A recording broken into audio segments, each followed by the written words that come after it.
Good afternoon. Welcome to the Assembly Committee on Health and Human Services. Would the Secretary please take the roll? Assemblywoman Gonzalez. Here. Assemblywoman Gorlow. Here. Assemblyman Gray. Here. Assemblyman Hafen. Assemblyman Hibbets. Here. Assemblyman Koenig. Here. Assemblywoman Newby. Here. Assemblyman Nguyen. Here. Assemblyman Orentlicker. Here. Assemblywoman Taylor. Present. Assemblywoman Thomas. Here. Chair Peters. And I am here. And that makes for, I think, Hafen, if you would mark Assemblyman Hafen as present when he arrives. Thank you all for being here today. Welcome to our audiences. We appreciate you taking the time to be here as well. Housekeeping announcements. Please remember to mute your devices so we're not interrupting speakers as they're talking. And members of the public may provide testimony in a variety of ways, all of which are on the agenda. You may also submit public comment in writing, either in addition to testifying or in lieu thereof.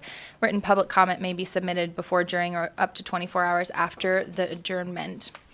If you wish to testify in person, please sign in at the table by the door and leave a business card so we get an accurate record of your name. If you do not testify, you may also want to sign in so we have a record of who's interested in these bills. To ensure an orderly flow of discussion, all comments, questions, and responses must go through me, please. Committee members must also be recognized by me before you may speak.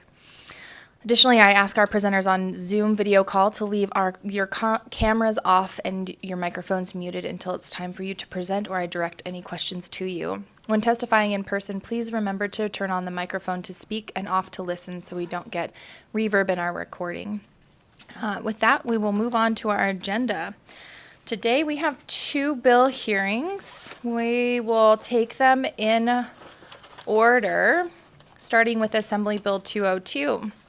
I'll go ahead and open the bill hearing on Assembly Bill 202, which revises provisions governing electronic communication devices in certain healthcare facilities. Because we do have committees in the afternoon, I do like to ensure our committee members can get there in a timely manner. We have some time limits that will be potentially be in place for public testimony. I will go over those when we get to public testimony. At the moment, I would like to invite our bill sponsor to please state your name for the record and begin when you're ready. Welcome to the committee, Assemblywoman. Thank you, Madam Chair. Good afternoon, Chairwoman Peters, Vice Chairman Orentlicker, and members of the Health and Human Services Committee. My name is Chandra Summers Armstrong, and I am the Assembly Representative for Nevada Assembly District 6. With me today is Jamie Cogburn. He is the president of the Nevada Justice Association, and we are here to present Assembly Bill 202, which governs provisions regarding electronic communication devices in healthcare facilities. Existing law establishes certain duties of medical facilities, including a facility for skilled nursing and specific rights of a patient in such a facility.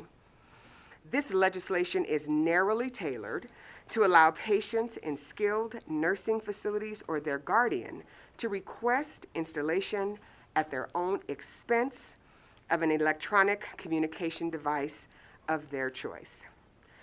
A friendly amendment has been submitted by Legal Aid of Southern Nevada. It should be before you, and that amendment requires a guardian to seek court approval in order to install this device. The Centers for Disease Control and Prevention reports that as of 2016, there are 1.7 million beds in licensed nursing homes in the United States. Many people who reside in nursing homes need assistance with one or more activities of daily life, such as eating or preparing meals, bathing and dressing, going to the toilet, managing medications, and moving around in the residence or getting to other locations. COVID-19 had a severe effect on nursing homes. The Centers for Medicare and Medicaid Services reports that as of December 2022, there were 1.37 million confirmed COVID-19 cases among residents of nursing homes and more than 1.43 million confirmed COVID-19 cases in staff of those nursing homes. Since the pandemic began in the spring of 2020, nearly 161,000 residents of nursing homes have died of COVID-19, and 2,839 staff members of these facilities have died of COVID-19. I share these statistics with you because they are the foundation of why this bill is necessary. Living in a long-term facility can be isolating for its residents, especially if those residents do not have family who live locally, or if those family members work and are supporting their own families and can only visit intermittently. Allowing a communication device in a patient's room allows the patient, if they are able, to call and see their family members to break up the isolation, monotony, and oftentimes the loneliness of being in a long-term care facility. For those residents who are not physically able to communicate, it allows their family member or guardian to initiate a communication with them or just see how they're doing. Today, you will hear from my constituent, Teresa Owens, who is, I believe, at the Grant Sawyer Building in Las Vegas, whose brother Henry was a resident in a long-term care facility in Las Vegas. He passed away during the COVID-19 pandemic. Also on Zoom today is Stephen Pisker, an advocate out of Ohio, whose mother was a resident in a long-term care facility. He has been an activist for this type of legislation for many years. I believe that their experiences and advocacy of Ms. Owens and Mr. Pisker will help you understand the necessity of this legislation. Madam Chairwoman, with your permission, I would like to turn the presentation over to Ms. Owens at this time. She has prepared statement. Welcome to the committee, Ms. Owens. Please remember to state your name for the record. You may begin when you're ready.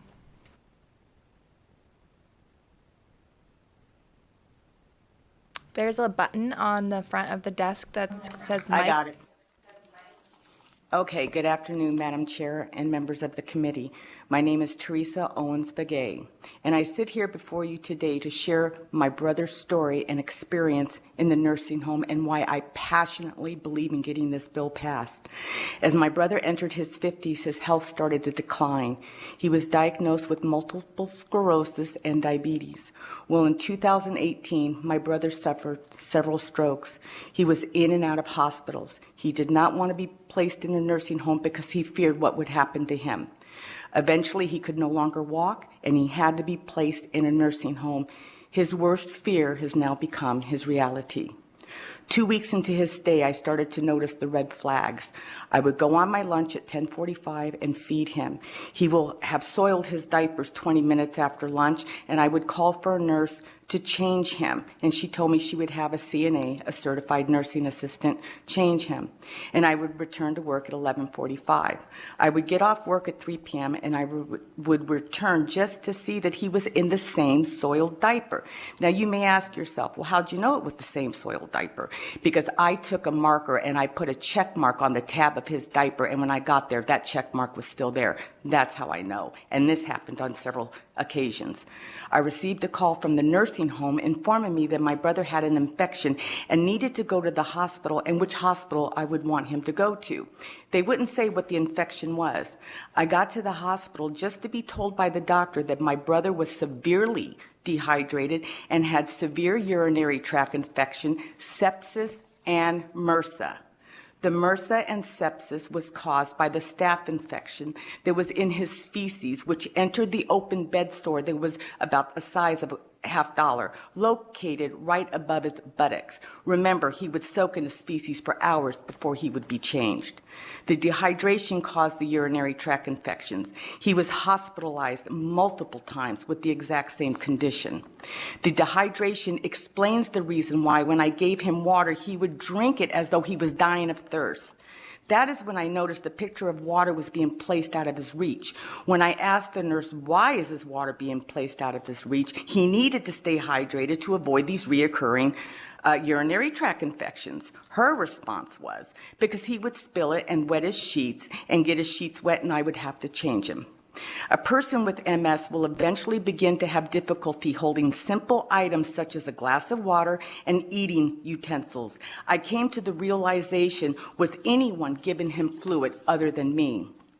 Therefore, my brother, being nonverbal and non-mobile, would have to wait for a staff member to come in his room and hope and pray that they would give him a drink of water, which I didn't think happened much, because if it did, he wouldn't have been hospitalized for severe dehydration, urine and urinary tract infections. Now take in consideration that we live in the desert and they didn't always have the air conditioner on, but that's another issue for another time.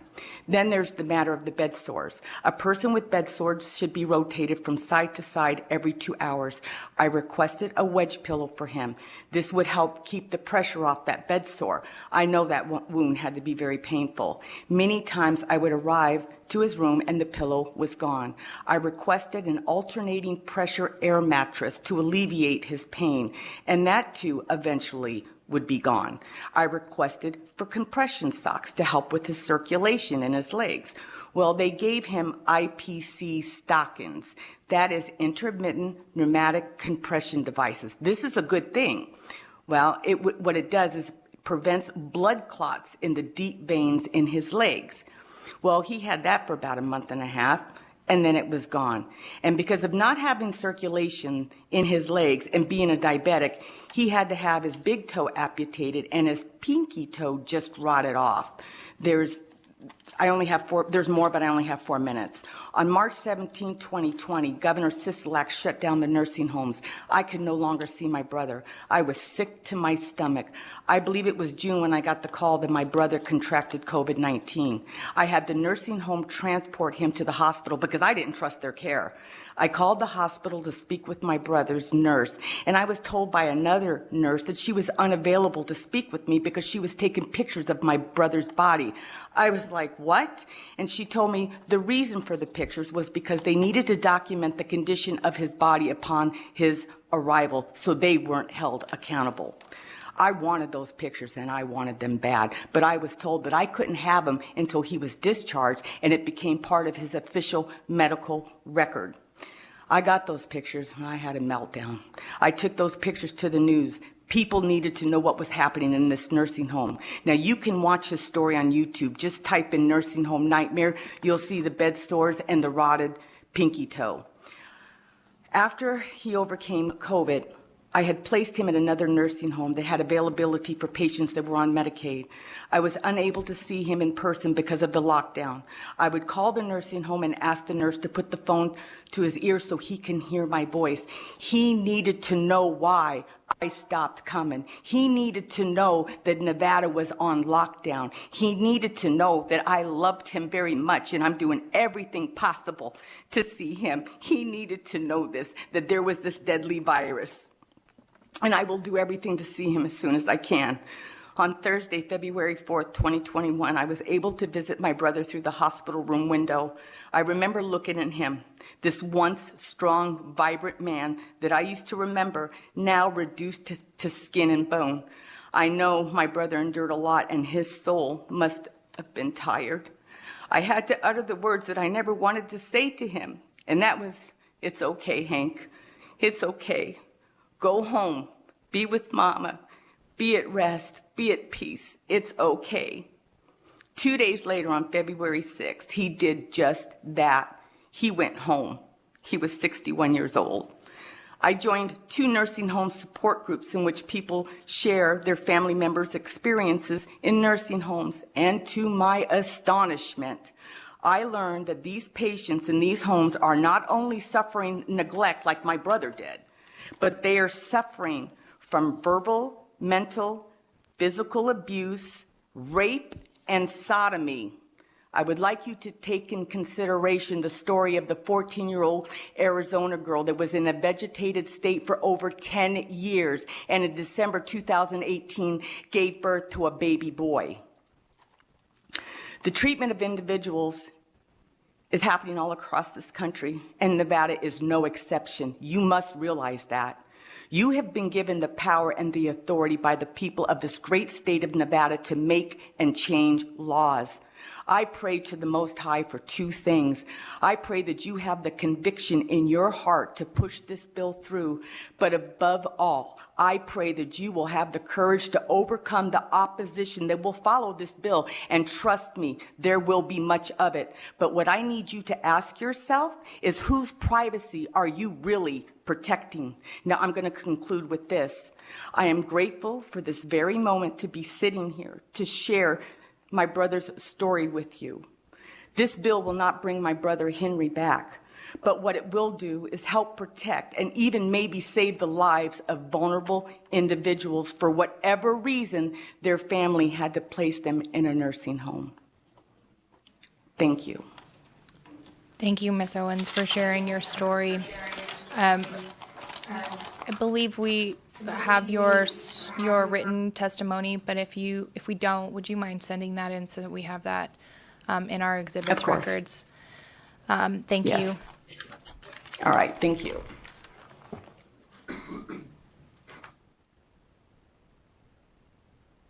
I believe we have other folks who would like to testify on this particular item or as part of your presentation. Thank you, Madam Chair. Chandra Summers Armstrong for the record.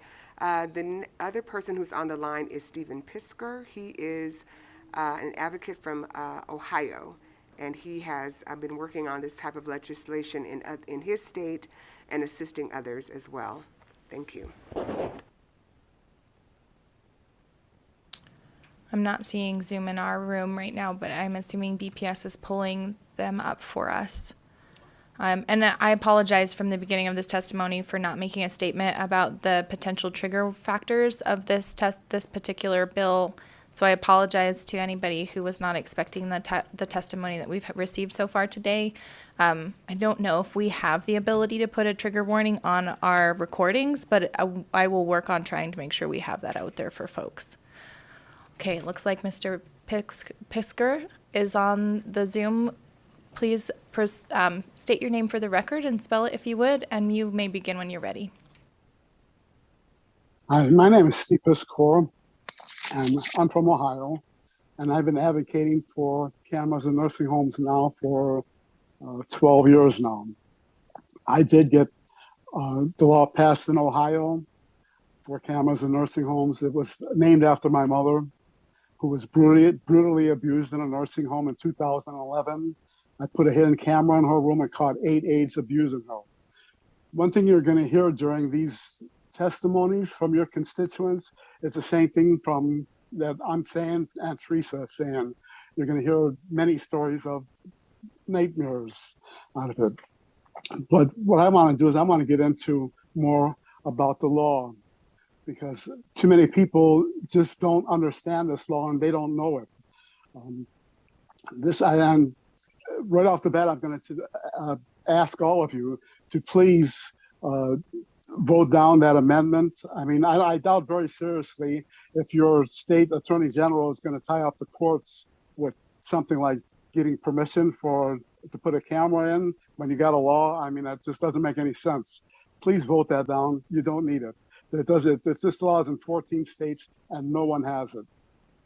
And being that this law is in 14 states, I do want to tell you that Nevada has the exact same language that Ohio does and all the other 13 states on the privacy law. And the privacy issue is basically, it's been settled in 14 states. I mean, this is not a new law. This law is 20 years old, over 20 years old. Texas was the first state to put this law in back in, I think it was 2003. And since then, it's now been 14 states. We're working on several more states, and it could be a lot more states that are going to get involved into this law.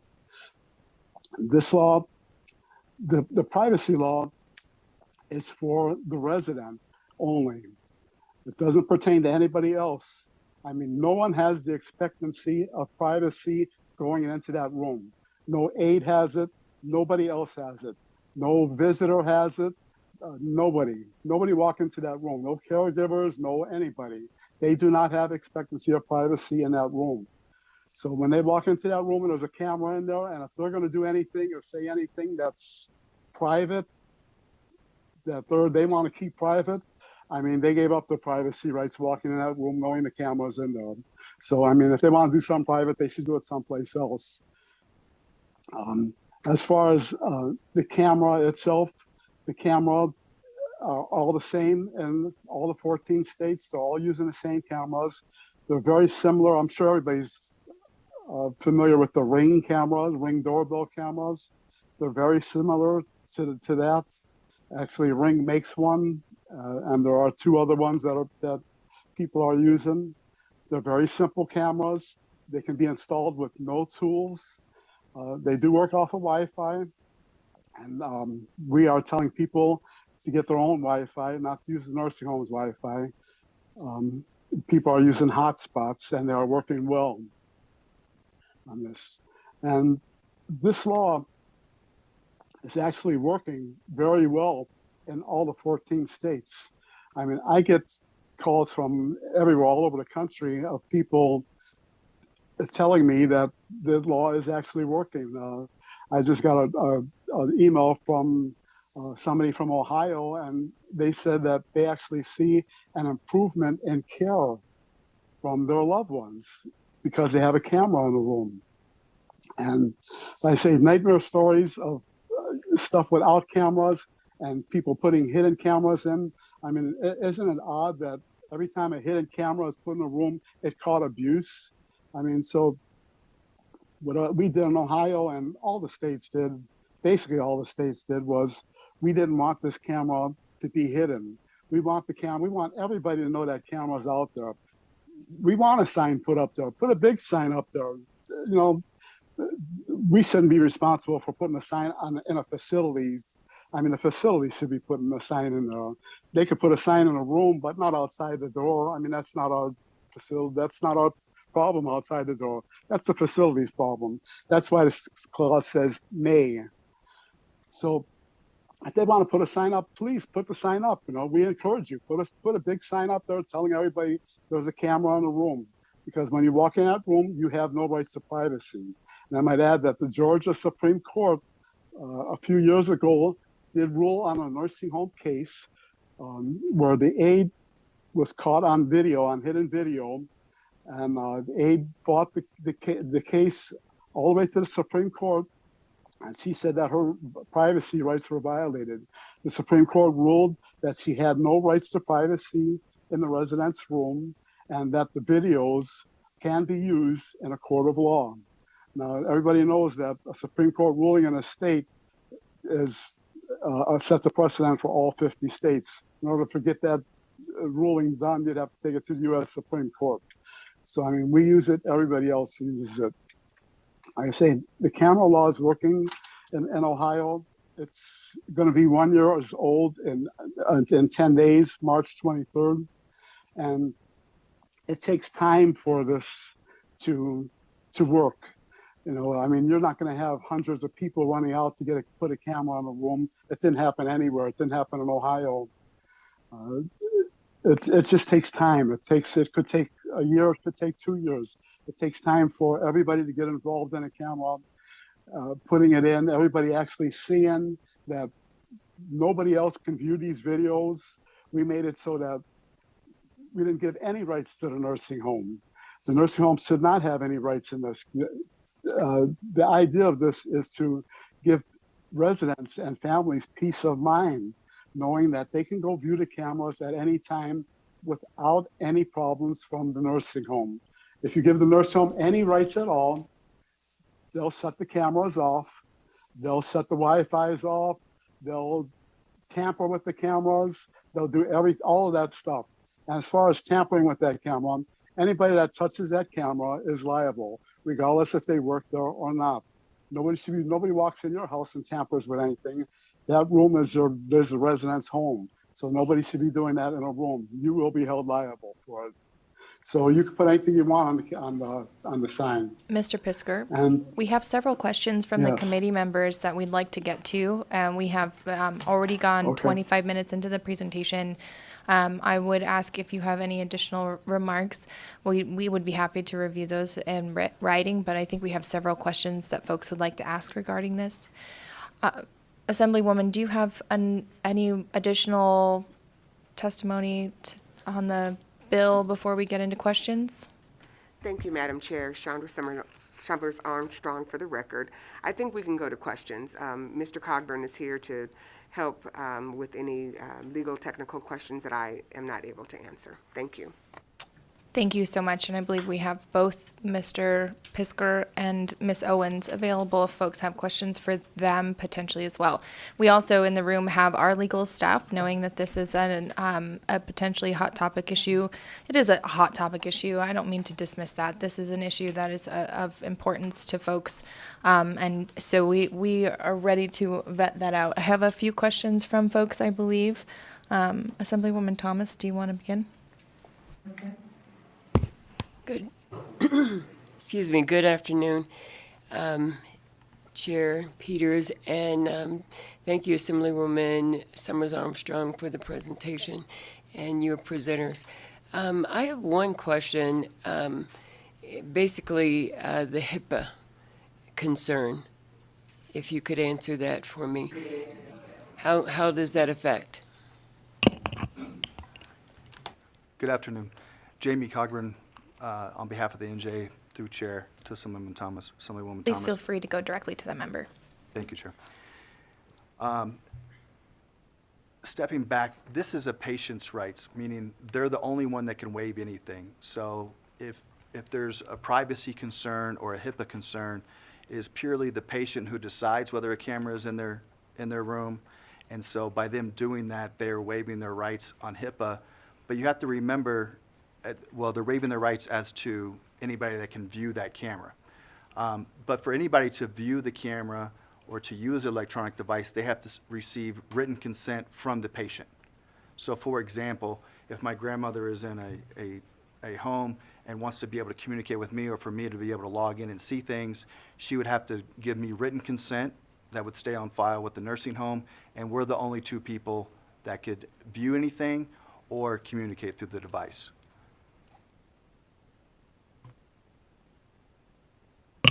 Thank you for that explanation.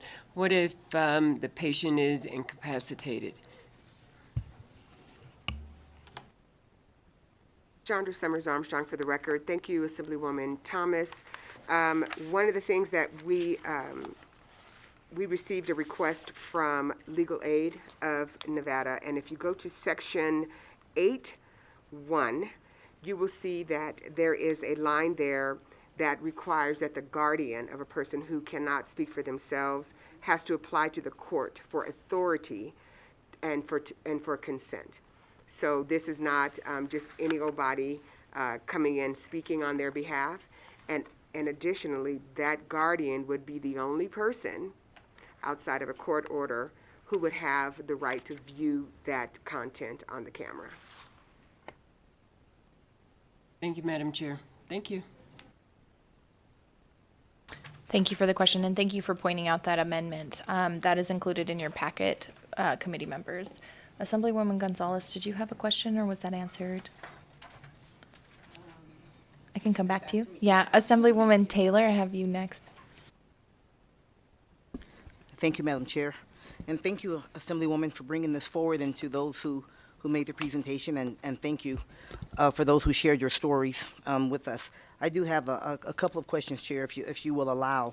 Part of I want to make sure, I know the intention of this is to make sure there's a camera in the room for those, in particular, dementia patients when they're in care.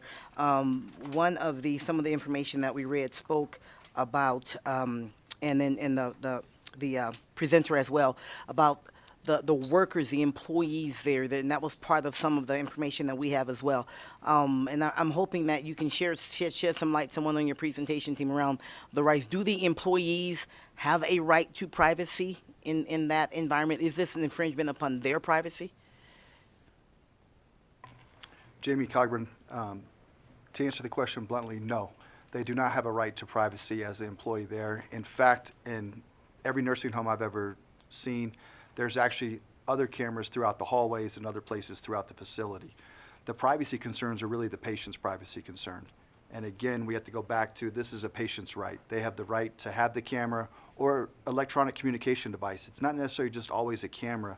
It could be an Alexa device that you can basically FaceTime with with a loved one or something to that effect also. It really leaves it up to the patient and what they want. You have to remember this is their home at that point. That room is their home, and this is about what they want. No one else has the right to privacy, whether they're in a hallway or in the patient's room. Thank you. Thank you. May I continue, Chair? Please, thank you. So in that case, and this is going to connect to Assemblywoman Thomas's question. So in the event that the patient is unable to make this decision, so there's a guardian or there's someone with medical power of attorney. If you have medical power of attorney, do you have to go to court for consent, or does that medical power of attorney stand in lieu of going to get a consent to do that and for your, presuming your family member? Jamie Cogburn for the record. If you have a medical power of attorney, that would be enough under the statute. However, when you're talking about a guardianship, that means that they have been deemed that they need a guardian. So there had to be 2 doctors that signed off that said they're either mentally incapacitated or physically incapacitated, and they need appointment of a guardian, which then, if that is the case, then they would have to go back to court to get a court approval for the guardianship, and that really protects the guardian acting on behalf of the patient. Okay, thank you so much. Thank you, Chair. Thank you for the questions. I have Assemblyman Nguyen next. Thank you, Madam Chair, and thank you again, Assemblywoman Summer Armstrong, for bringing this up to for us to hear. My questions regard to roommate. I remember there's a lot of reference to roommate.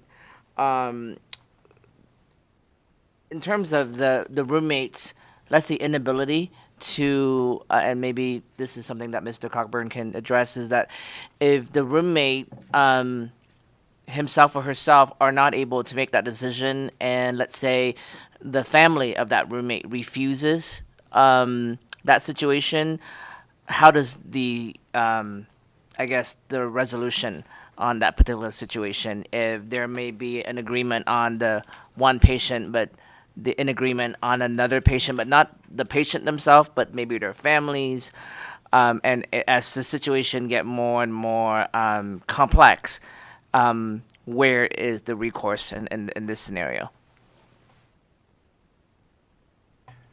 Jamie Cogburn for the record. That's a fantastic question. Ultimately, again, it goes back to the patient's rights. So if you have 2 patients in the same room, which would be a common thing, then if one patient does not want it, one patient is okay with it, they would switch rooms ultimately, and you would get 2 patients that are okay with it. Ultimately, you're not going to override one patient's rights for the other.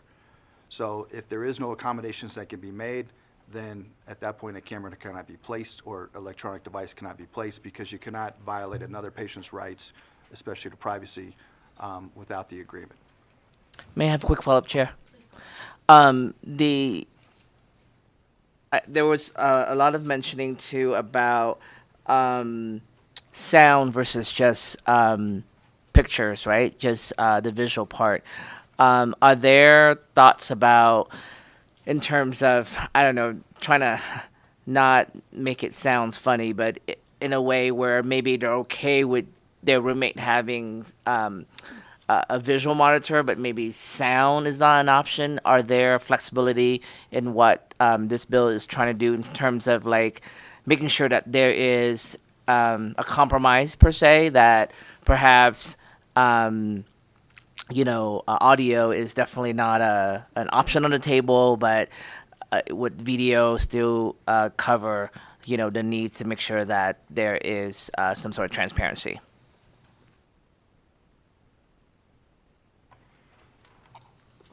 Thank you, Assemblyman. That has been thought out some and discussed when drafting the bill and with the stakeholders. The one thing I can tell you from a personal experience We had a client that ultimately, especially when COVID happened, you could not go to the nursing home. And his wife had an Alexa at his residence.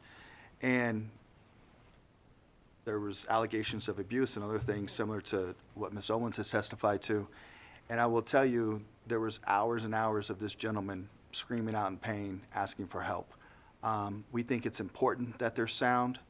In the particular case that I was involved in, there was only sound. There was not video. But ultimately, again, it comes down to the patient, and if they want only sound, they would have that choice. If they only want video, they would have that choice. And when you go back to the roommate situation that you were talking about, you would need a waiver from anybody that's in that room if it's a room with more than one patient. Last follow-up, Chair. And then adding the language diversity in terms of patient care, in terms of language access, sometimes we are in rooms with folks from different cultures, different background, things like that. In terms of the videos itself being, I'm trying to get a clearer picture of who would be in possessions of these video outside of the families, who have access to it outside of the facilities, in terms of, knowing all these language that may be heard or being received in these kind of situation. Thank you. Jamie Cogburn, for the record. At the end of the day, no one. The only person that has access to this is the patient itself, and then a specifically authorized family member. Alternatively, if there is pursuant to a court order, so a criminal investigation or the police or something like that, or investigation by HHS, they would have ability to get it. But other than that, no one. This is not something that's going to be streamed on YouTube or anything like that. This is meant to simply protect the patient and to increase the communication between patient and family. Great. And retention record, is there a time that we're setting for these records to be kept, even though it's patients? Jamie Cogburn, for the record. There is no set time. It's ultimately up to the patient. It really depends on the equipment they buy also. So if you're doing video, it takes more storage. It depends how you're going to do it. Some loop every 30 days, 60 days, 90 days, some a year. It really depends. And really, at the end of the day, somebody looking at the video, what it's really for is for people to check in. And if something they believe happens, then they could go review the video. But it's not, I don't think anybody's realistically going to be sitting around on a Friday night watching old video unless there's something they're really concerned with. Great. Thank you for the answer. Thank you so much. Thank you, Chair. Thank you for the questions. I have Assemblyman Gray. Thank you, Madam Chair. A couple quick questions.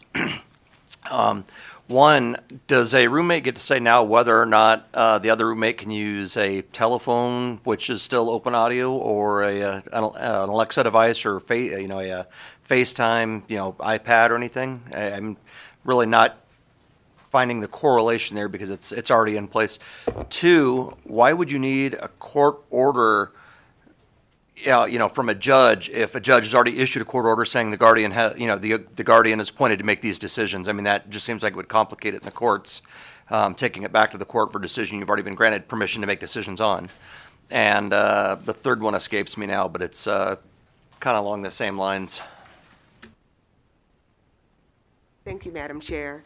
And thank you, Assemblyman Gray, for the question. Chandra Summers Armstrong, Assembly District 6. So I'm going to address the first portion of your three-parter.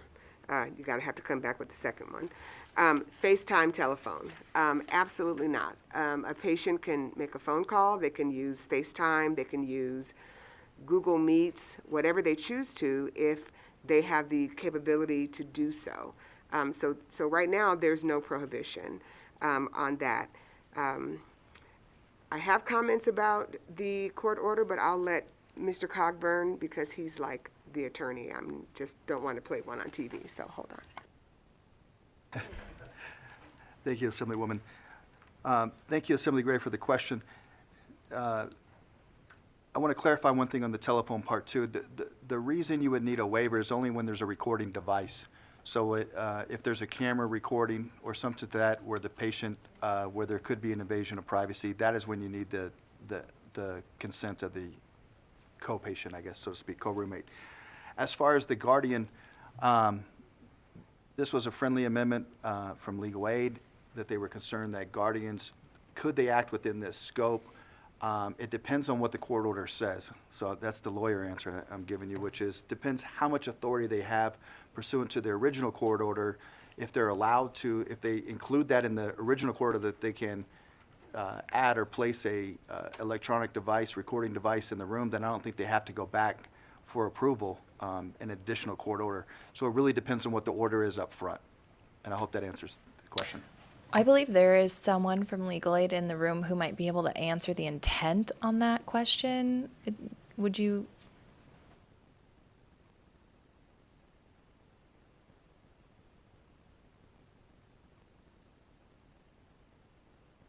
So again, the question is the intent of the amendment and what we're getting at with a variety of devices potentially. I don't know, Assemblyman Gray, if you wanted to re-ask the question. I think I have the question, Perfect. Chair. Please remember to state your name for the record. Okay, Jonathan Norman from the Nevada Coalition of Legal Service Providers. And we have at Northern Nevada Legal Aid and Legal Aid Center of Southern Nevada about 20 attorneys who represent people in guardianship full-time. And I think the short answer is, we have a protected person's Bill of Rights, and just because someone is under a guardianship doesn't mean they give up all their rights. And the kind of corollary example I would give is that, a protected person has a right to visit people they want, and if the guardian thinks that somebody could be harmful to the person, they need to go back to court and make the case to the judge. And I think it's similar here. Our protected persons don't give up all their rights, including, I think, rights to privacy. And I would envision cases where, our attorney goes out and talks to the protected person, and the protected person says, yeah, I want my, could be my son or my daughter, to have this ability. I would imagine we would do a stipulation in order to having the camera there. But in instances where our protected person has the ability to verbalize what they want, we want to have a court order in order for that to happen. We want to have that discussion in front of a judge. Thank you, Chair, and I hope that answers your question. Thank you. Thank you so much for being here. Assemblywoman Gonzalez, I have you next. Thank you so much, Madam Chair, and thank you so much for the presentation on this very important issue. Madam Chair, if it's okay, I have a few questions. Under Section 10, it says if a facility for skilled nursing approves a request to install, so is this mandating that they have this, or is this just enabling language so that if the facility wanted to elect this, they would be allowed to?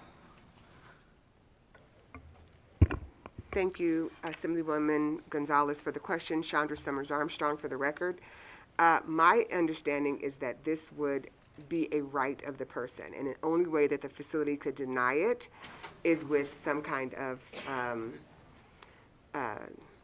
extraneous reasoning. So they would have to have a significant reason why a person could not have the camera.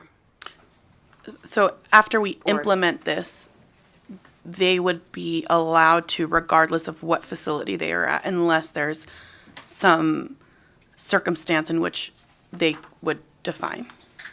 Assemblywoman Summers Armstrong, I have legal here who can talk about the way the bill is written in response to the question, if that's amicable.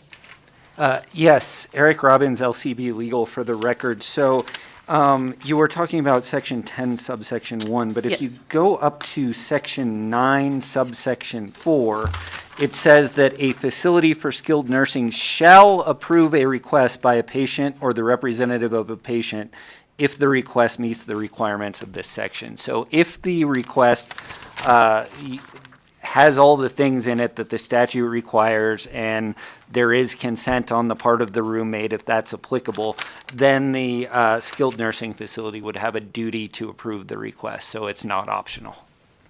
Thank you so much. Love when legal's in the room. Next question.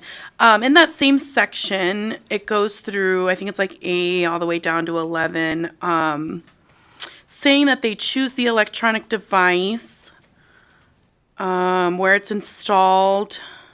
So I was just curious, are we saying the family has to choose the device? So is there a burden on the family in terms of money with the device? I didn't see that. Thank you, Jamie Cogburn for the record. To answer your question, Assemblywoman Gonzalez, yes, ultimately the burden is on the patient or the patient's family under this bill for them to pay for the device.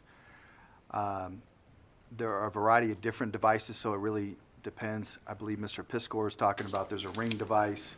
I frankly have a newborn. I could pull up right now and see my newborn in her crib if she was in her crib. So there's all kinds of different devices out there, and it's upon the patient or the patient's family coordinating with the patient to ensure what kind of device and pay for the device. Follow up to that question,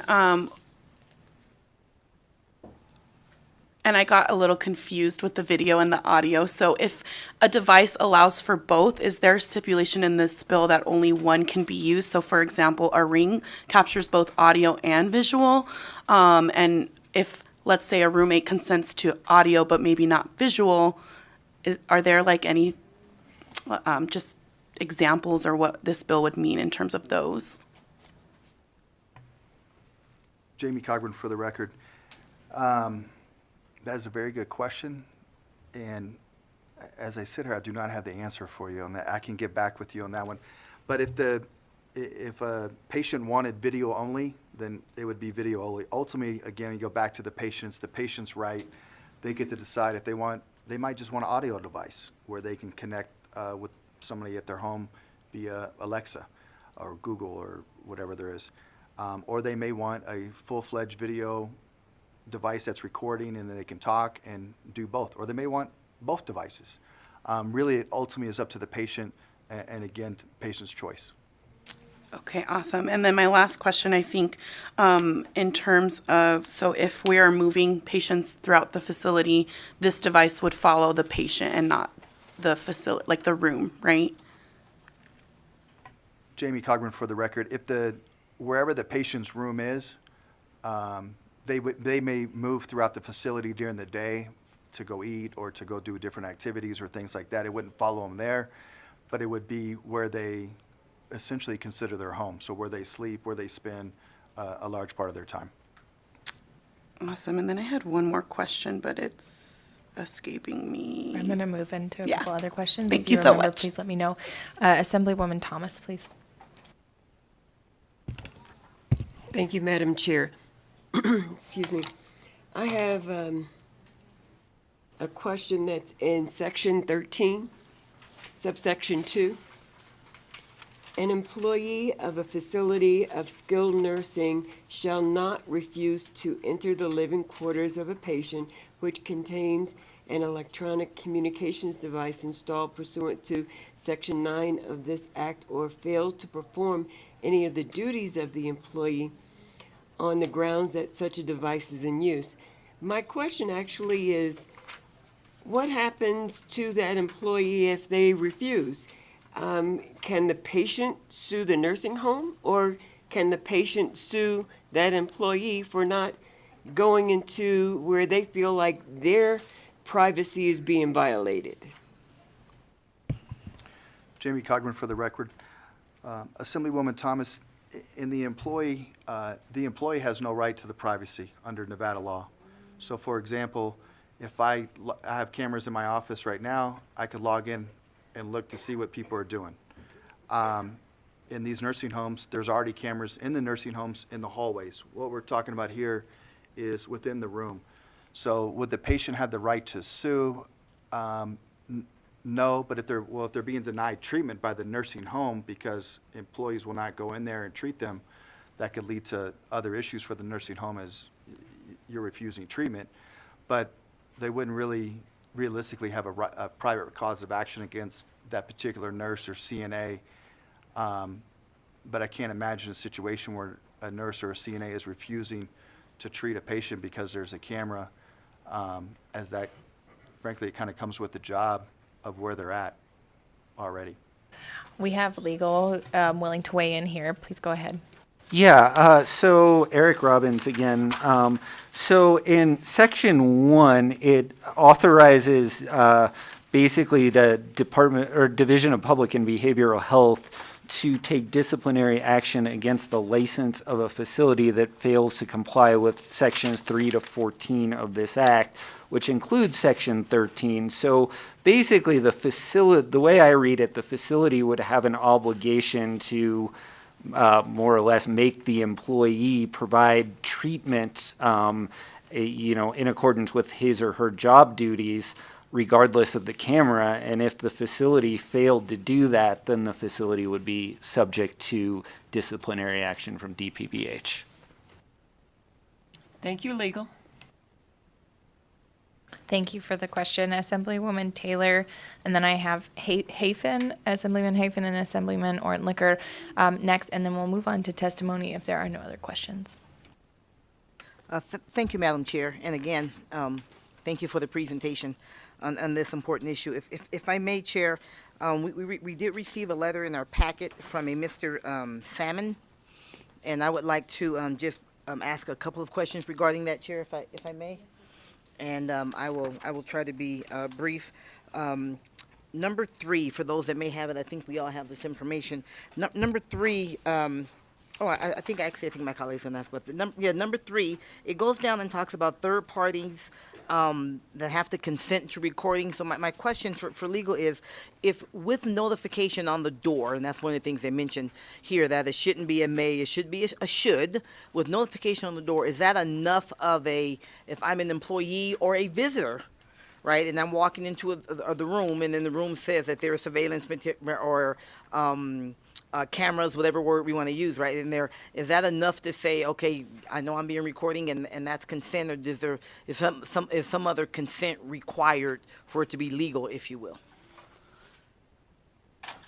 Eric Robbins, LCB Legal, for the record. So the relevant statute here, as far as surveil or a camera in the room, without this bill would be, or is NRS 200.650, which basically provides that the consent of one person who is a party to a communication which is being listened to, monitored, or recorded is necessary to make that recording, listening to, or monitoring legal. So in this case, the patient and any applicable roommate would have consented. So the plain language of this NRS 200.650 doesn't conflict with AB 202.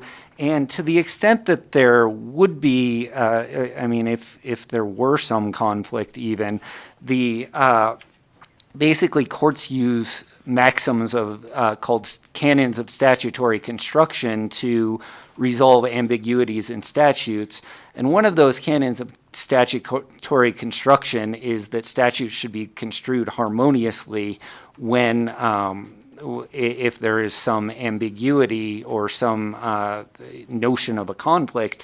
And so in this case, the harmonious construction would be to give full effect to AB 202 and basically read the provisions of AB 202 to apply to their full extent, and to be, to not be interfered with by NRS 200.650. And another relevant canon of statutory construction is that a specific statute like AB 202, which would apply specifically to the context of installing a camera in a room at a nursing home, prevails over a general statute like NRS 200.650. So again, the provisions of AB 202 would prevail over, or would be given full effect. And it is my legal opinion that any assertion that NRS 200.650 would narrow or obliterate the scope of AB 202 are manifestly groundless. Chair, I did have a couple other questions, but I'm going to try to translate. Please go ahead. Just saying. So if I know it's not just me. Yeah, come on now. Yeah, I'm sure you did. Yeah, I'm sure you did. But for the rest of us that didn't quite make it to law school, I think if I may translate, if I counsel, if I picked up what you said, basically consent is not required of the third person who's there visiting or what have you. Is that the bottom line? Yeah, Eric Robbins, LCB Legal for the record again.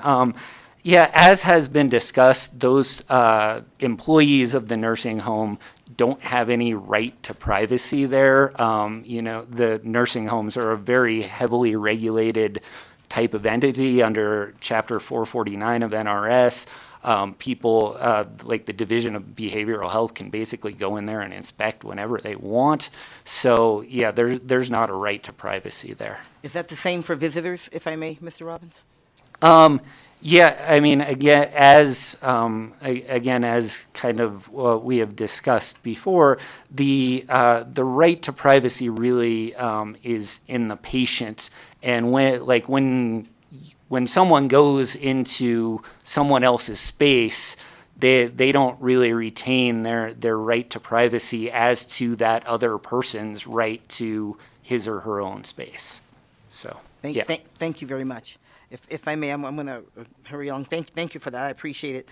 One of the recommendations in Mr. Simon's memo to us as well is, can there be a provision for if a camera is being used illegally, can the facility have it removed, or what would be the steps, or should that be defined when they can have it removed if it is being used inappropriately or illegally?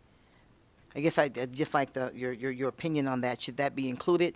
It sounds like something we certainly would want to cover. I had a similar question to this related to statute of limitations in situations in which there is a case that could be criminal or civil in nature, and how the authorization of this bill would affect statute of limitations. Jamie Cogburn for the record. As far as Assemblywoman Taylor's question, sorry, what? I just spaced it. I'm sorry, Chair Peters. Sorry, I didn't mean to co-opt the question. It just was very similar in nature. So if the device is being used for something inappropriate, right, and or illegal, right, how does this affect those cases? Jamie Cogburn for the record. Under the authorization that it's allowed to be used, it should only under Section 10, and then Section 9 lays out some of the uses also. It can only be used and it can only be viewed by certain people. So hopefully we shouldn't run into that issue. But if somebody was doing something illegal or clearly inappropriate, then I have no doubt that it could be removed because it's not being used in conjunction for the purpose that was specifically laid out by the request from the patient. As to Chair Peters regarding the statute of limitations, and I can defer to legal on a little bit, but most statute of limitations read that it is based upon when the event happened. So if it's a 2-year statute of limitations or 4-year statute of limitations, then it would be based upon that. Same with as regards to criminal. When you get into, and I don't practice criminal law, but depending on what kind of crime it is, they have different statute of limitations dates on when a charge could be brought by the district attorney or attorney general's office. Madam Chair, may I? Chandra Summers Armstrong for the record. We have Marie Coe here, and I would really like her to step forward if she has a moment to talk to us about what is the process for if there is misbehavior in one of these very highly regulated facilities. And I think there's a process, and I think she can probably speak to it. Thank you. Thank you. Please remember to state your name for the record. You may begin when you're ready. Thank you, Chair Peters. Marie Coe, State Long-Term Care Ombudsman, for the record. The process with any complaint at a facility is depending on the type of complaint. So abuse complaints could be investigated by Adult Protective Services, and if found to be true and valid, the Department of Public and Behavioral Health could receive a referral in addition to a law enforcement referral. My office also investigates resident rights issues, and so this could be a resident rights violation. We have a process where we would speak with the facility as well as any pertinent person, the resident, family representatives, anybody else involved to complete our investigation, and if the issue is not resolved at that level, we would also send a referral to the licensing agency to take action and apply the law. Thank you, Madam Chair. So, Chandra Summers Armstrong for the record. So, in essence, the intent that I envision is that the facility does not get to preemptively make a decision about whether or not they want to remove. That they need to follow an established pattern of investigation. They have all of the phone numbers for the people who are their assistance in making sure that things are done well, and go through the process. And that is the proper way for them to do it, not to just decide on their own that they're going to remove. And so therefore, I think the regulations, along with the law, is sufficient. Thank you. Thank you very much. And this last one question, thank you, Chair. One of the issues brought up was that because of the bill limits it to guardian, is it your intent so that a parent might be able to make these decisions if a child is in a nursing facility and they would like to place a camera as well? Could they make that decision, since by law a parent wouldn't fall under that? But I know it's targeting dementia patients, but there are others that may be interested. Thank you, Assemblywoman Taylor. Jamie Cogburn for the record. To be clear, it's not just for guardians. So the patient can request it if there's a power of attorney, or if the parent has been, or somebody's been appointed as guardian ad litem, which is usually for a minor. All of those can make that decision. So a parent, if they were in a long-term care facility such as a nursing home, then they could make that decision on behalf of the patient. In that circumstance, there usually is a guardian appointed, so a separate attorney, such as legal aid, as we were talking about earlier. Even though a parent may be the guardian, they still have separate counsel to protect their rights. So they would communicate with their attorney, and it could be either through stipulation and order, or it could be through a court order that is mandated by the judge. So basically, a parent isn't limited. This doesn't exclude a parent. It does not exclude parents. It's ultimately about what the patient and what's best right for the patients and the patient's choice. I appreciate that. Thank you so much, and thank you, Ms. Cole, and thank you, Mr. Robbins. Thank you, Chair. Thank you for the questions. I have a couple of extra questions here. I'm going to go to Assemblyman Hafen. Thank you, Madam Chair.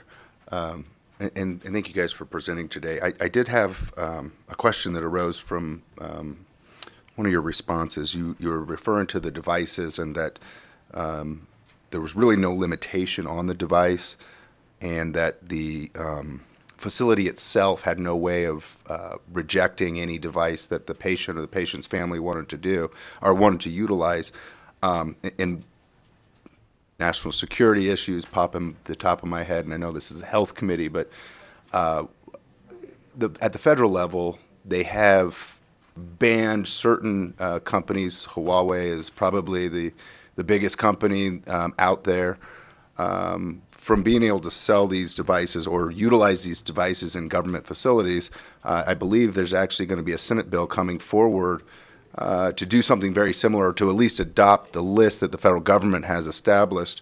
But what I'm hearing from you is that there's no prohibition where the facility itself could say, hey, this is national security, we can't allow these devices in our facilities. But now we're saying that they have to be allowed to if the patient so chooses. Have you considered that? Would that be a limitation if the federal government and or the state is banning those devices from being utilized here, or not? Thank you, Assemblyman Hafen. Jamie Cogburn for the record. There are limitations. The device has to be approved. So when I said any device, I will tell you I misspoke and was generalizing too much. So I apologize. The device does have to be approved. And I apologize, I'm looking for the exact language from the bill. I can coordinate with you after the fact, but I did misspeak and was generalizing when I said any device. But it is limited to, it's electronic devices, video, and I think what a Ring device similar to that nature, nanny cams of that type of like. I appreciate that. I just wanted to get it on the record, my concerns, and if they are approved, I would like to follow up offline with you about how those would be approved, just so we make sure that we're not contradicting another bill that's going to come forward on the Senate side, and our federal regulations. So thank you. Thank you for that question. We were also discussing up here the definition of electronic communication device and maybe needing to look at whether that needs to be defined specifically for this situation or not. I have Assemblyman Ornlicker. Do you still have a question, or was that was answered? Are there any other questions before we move into testimony? Seeing none, thank you so much. Thank you to your co-presenters, Ms. Owens and Mr. Pecor. We appreciate you sharing your testimony and stories today. We're going to go ahead and move into support testimony on Assembly Bill 202. I will start in the physical locations, and then we'll move to the public call-in line. Is there anyone in Carson City who would like to provide support testimony on Assembly Bill 202? Seeing none, I see Ms. Owens up at the table today. I would ask if anyone else in Las Vegas has a public support testimony on Assembly Bill 202. If there's anyone in Las Vegas who would like to provide support testimony, you may please approach the desk. Seeing none, is there anyone on the phone lines BPS for public testimony in support of Assembly Bill 202? If you would like to testify in support of Assembly Bill 202, please press star 9 now to take your place in the queue. Again, if you would like to testify in support of Assembly Bill 202, please press star 9 now.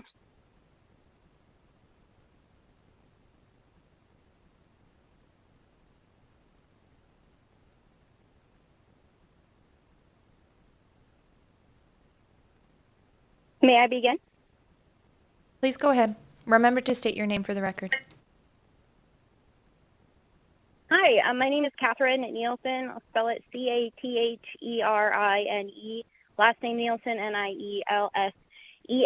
I am the Governor's Council of Developmental Disabilities Executive Director, but today I'm providing testimony on my own as a constituent rather than my professional role, and my comments will be short.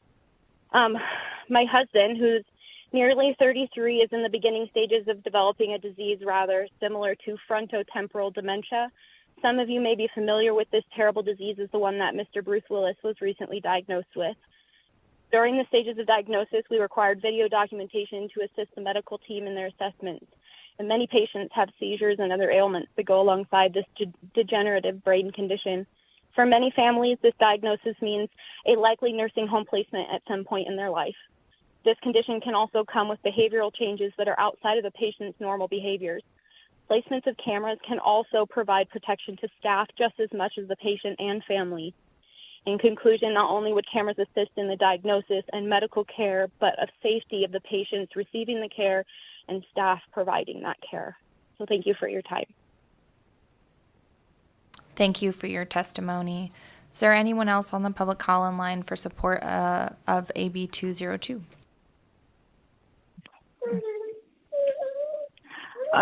Good afternoon. This is Dora Martinez representing the Nevada Disability Peer Action Coalition. I am in support of this important and vital bill. I'm sorry, I'm in tears because it's very important, and I hope you all pass this. Thank you, Madam Chair and the Vice Committee and the committee. Thank you. Bye-bye. Thank you, Ms. Martinez. Are there other folks on the public call-in line for support testimony on Assembly Bill 202? Chair, there are no other callers to testify at this time. Thank you. We're going to go ahead and move into opposition testimony on Assembly Bill 202. Is there anybody in Carson City who would like to provide opposition testimony? I would ask that Miss Owen, you may sit back in the audience so we can open up the table for folks in the building. If there's anyone in Las Vegas who'd like to provide opposition testimony, please come up to the desk and we will get to you next. Please remember to state your name for the record. You may begin when you're ready. Thank you, Chair Peters and members of the committee. For the record, my name is Brett Salmon, B-R-E-T-T-S-A-L-M-O-N. I'm the president of the Nevada Healthcare Association. I will be very brief. You have my letter, and you've actually asked lots of questions from my letter. I just want to emphasize a couple of things. As per the comment in my letter about a resident's right to privacy, or I'm sorry, a caregiver's right to privacy, they may not have a right to privacy, but the point I'm making in that letter is they may have a legitimate concern about doing that. Some of the things that our attorneys looked at, they may have a religious belief about being photographed or being filmed or being recorded. And the other item that they brought up, while it may not be common, it's possible that an employee may have concerns about the use and retention of those private recordings in settings because of their personal safety, where they've been dealing with domestic violence, or they've been a victim of some crime where they're trying to maintain a low profile in the facility. So being recorded could be a legitimate concern that they would rather not be recorded in those settings. And that's just something that we felt was worth putting on the record. And just the last item, I have several items in the bill, and it's just the wiretap law issue. I guess I can just say it succinctly that our lawyers disagree with your lawyers and the other lawyers. And so I'm happy to continue to discuss with Assemblywoman Summers Armstrong. She's been very kind. She's included us from the very beginning on this and heard our concerns, and so I'm happy to work with her offline with our attorneys and her counsel as well to try to resolve those concerns on the wiretap. Thank you very much. Thank you for your testimony, and I appreciate you continuing to work with the Assemblywoman on those concerns. Are there other folks who would like to provide opposition testimony in Carson City? Seeing none, and seeing none in Las Vegas, I'll ask BPS to open the public comment line, or public line, for opposition testimony on Assembly Bill 202. If you would like to testify in opposition to Assembly Bill 202, please press star 9 now to take your place in the queue. Again, if you would like to testify in opposition to Assembly Bill 202, please press star 9 now.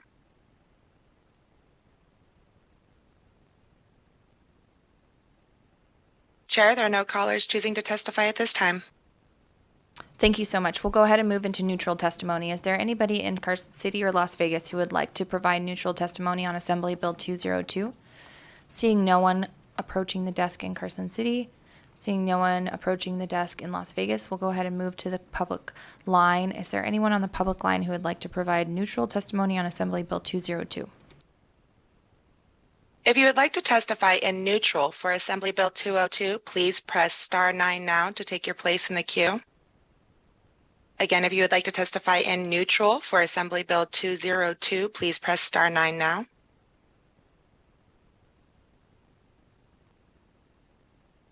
Chair, there are no callers choosing to testify at this time. Thank you so much. I would invite the bill sponsor up for closing remarks. No need to rush. Please remember to state your name for the record.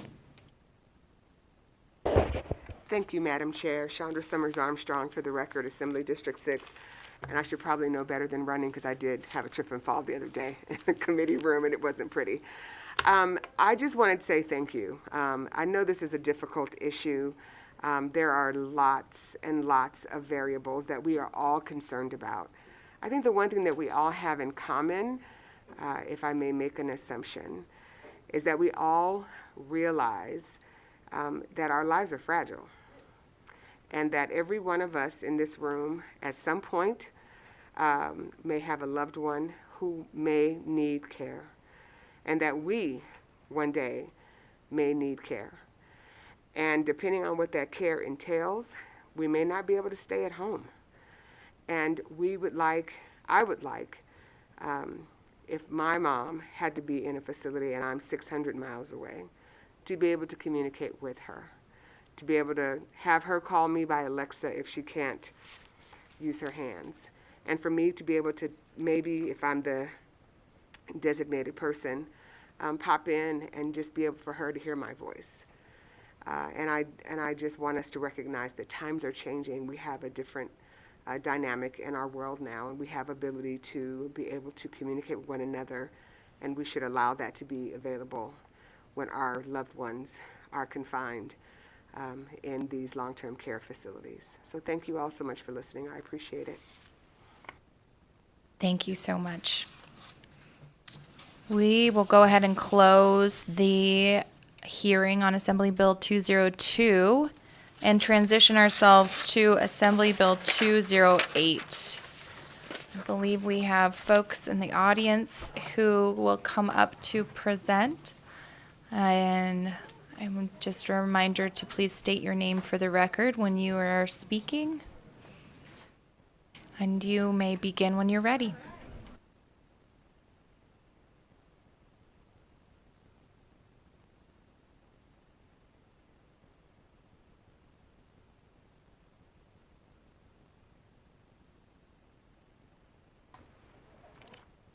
Good afternoon, Chair Peterson, committee members. Thank you for your time. For the record, my name is Venetia Considine. I currently represent Assembly District 18 in Southern Nevada. I appreciate the opportunity to present this bill, AB 208, which would establish a structured family caregiver for certain Medicaid recipients. Joining me today, we have Mr. Charles Duarte and Ms. Catherine Maupin.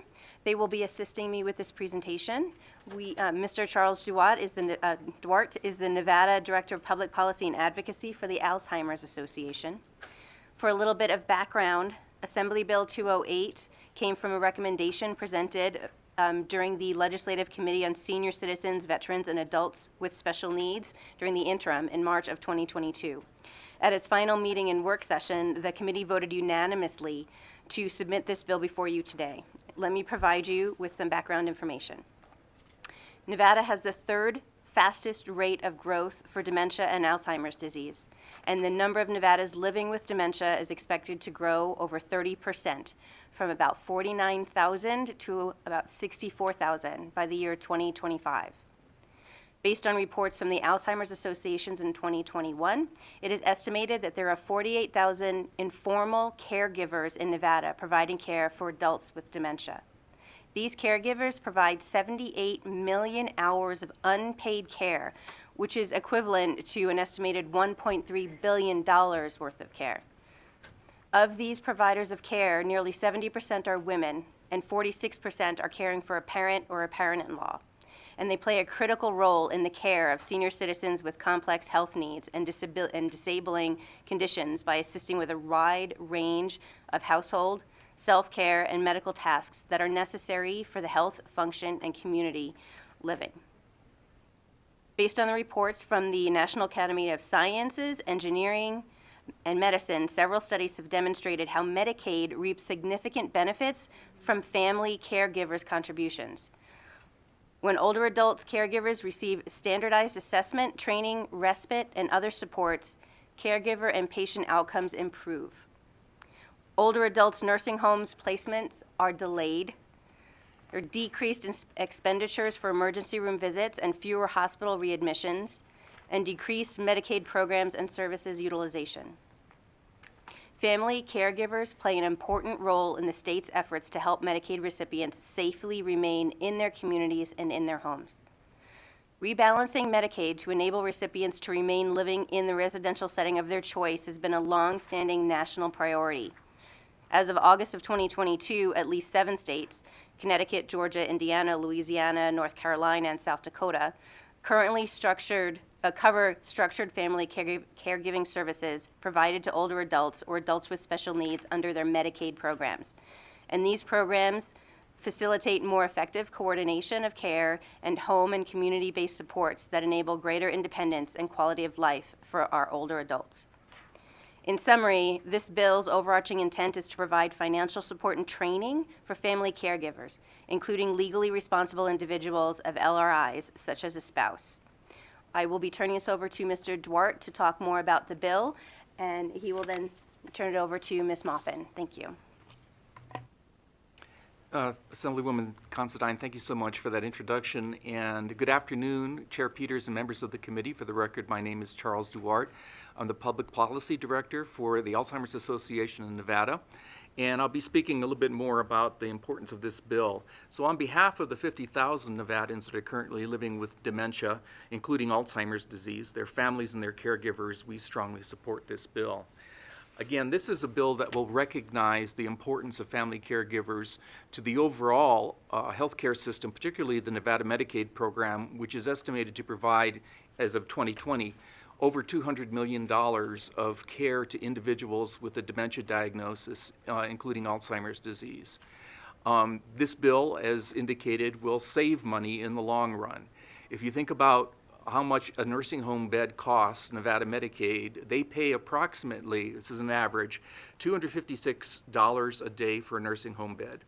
This bill would establish a payment regimen that would approximately be half that amount per day.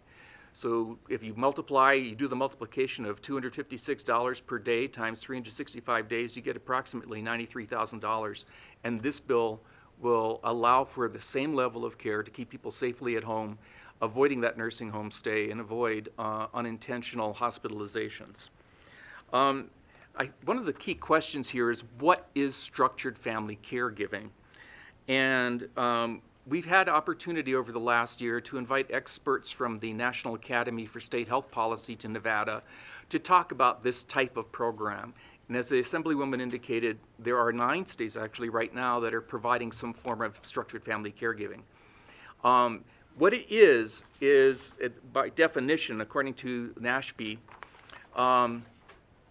it includes, it differentiates itself by the incorporation of structured and ongoing education for the care partner, coaching, emotional support, and financial support for the care partner, who actually lives with and delivers services, personal care services to the Medicaid enrollee.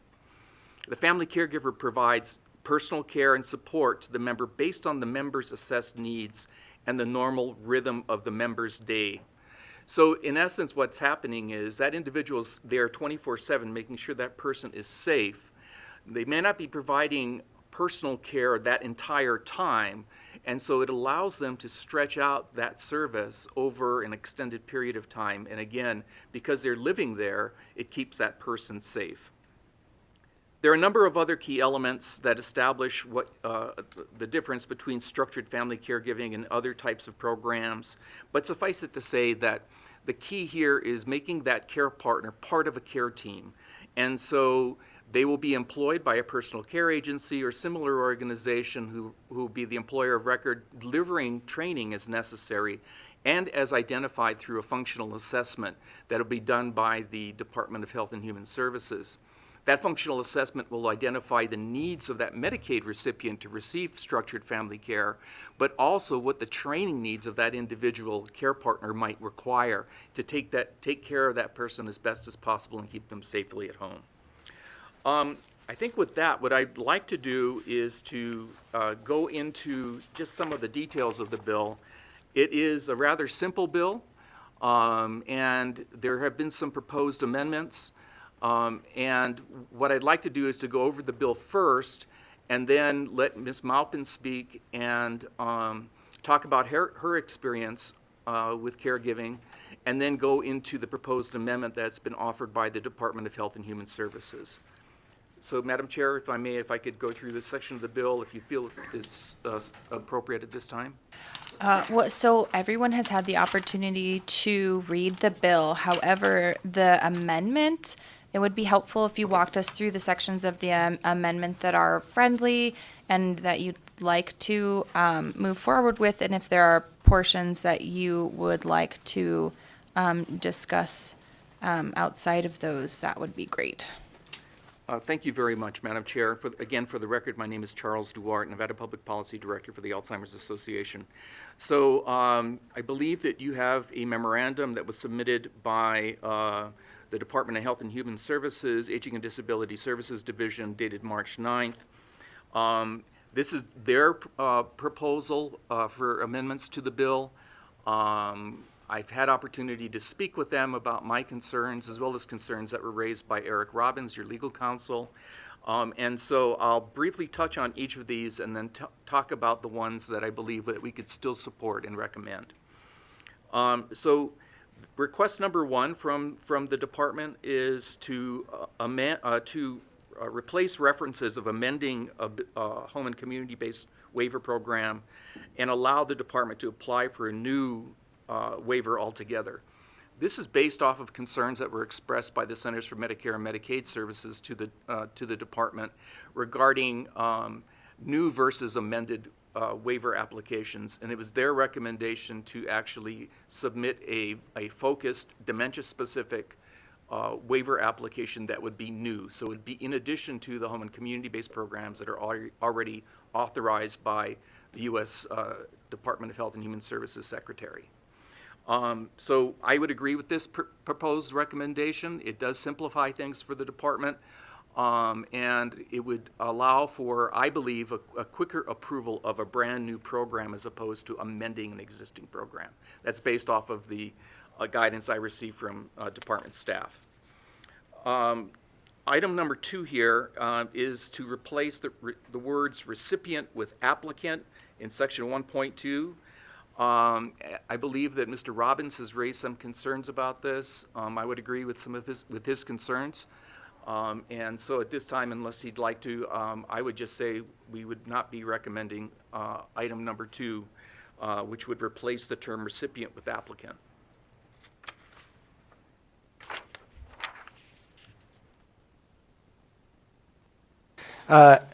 Sorry, Eric Robbins, LCB Legal for the record. To clarify, basically my concern with this part of the amendment was that people can't receive services through Medicaid until they've actually been approved to participate in Medicaid. So if I thought that replacing the term recipient with applicant was not appropriate because that might imply that a person who has not been approved to receive services through Medicaid could still do it.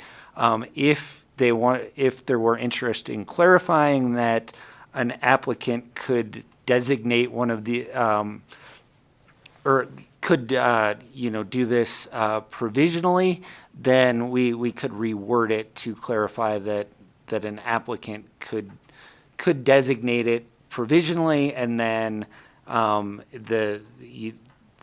it wouldn't take effect until they were actually receiving services. Madam Chair, and again, thank you, Mr. Robbins, for that clarification. I don't know if there's anybody from the department here to explain their rationale for that particular change. And so given that, I would just recommend that we agree with Mr. Robbins' concerns and not recommend this particular request for amending the bill. Thank you I'm sorry, I'm mulling this over, so I'm a little slow to the draw. Assemblywoman, please go ahead. Thank you, Chair. Venetia Constein for the record. What we can do is, since this seems to be not a solid decision, we can continue talking about this portion of it after our hearing today, and continue working with Mr. Robbins and the DHHS on this point. I think that that's a great idea. I can see some of the rationale from DHHS in their description here, and wonder if there's just an underlying issue we're not getting at today. So I appreciate that. Do we want to move on to number 3? Thank you, Madam Chair. Yes, for the record, Charles Duarte. So this request is to remove the term intermediary service organization. An intermediary service organization, or ISO, is a entity that employs a caregiver, and it's in a situation where the care recipient themselves has identified a caregiver and wants to self-direct care, their own care.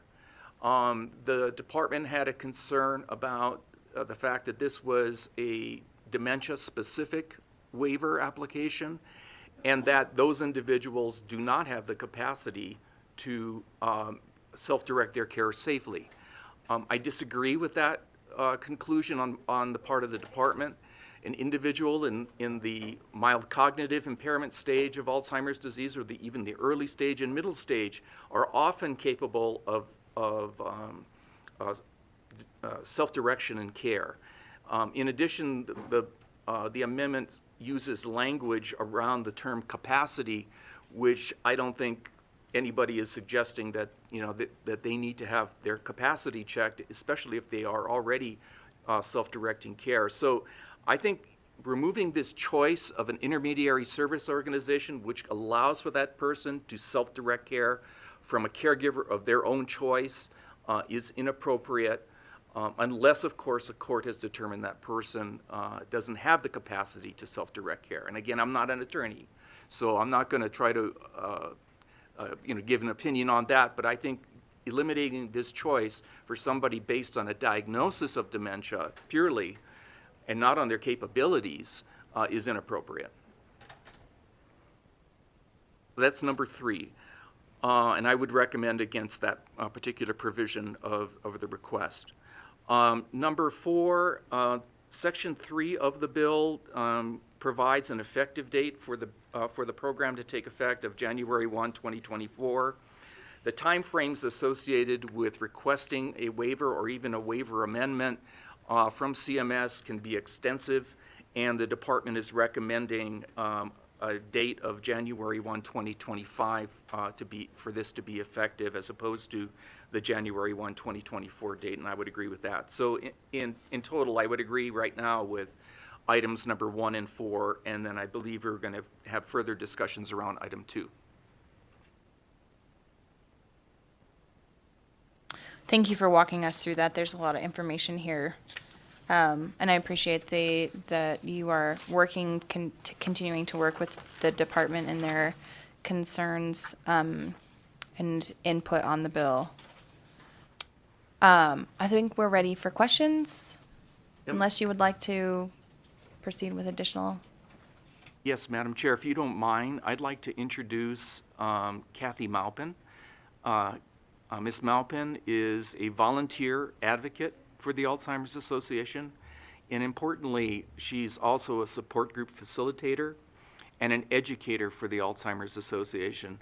And besides all of that, she has lived experience as a care partner, and I'd like her to take a few minutes to tell her story as well.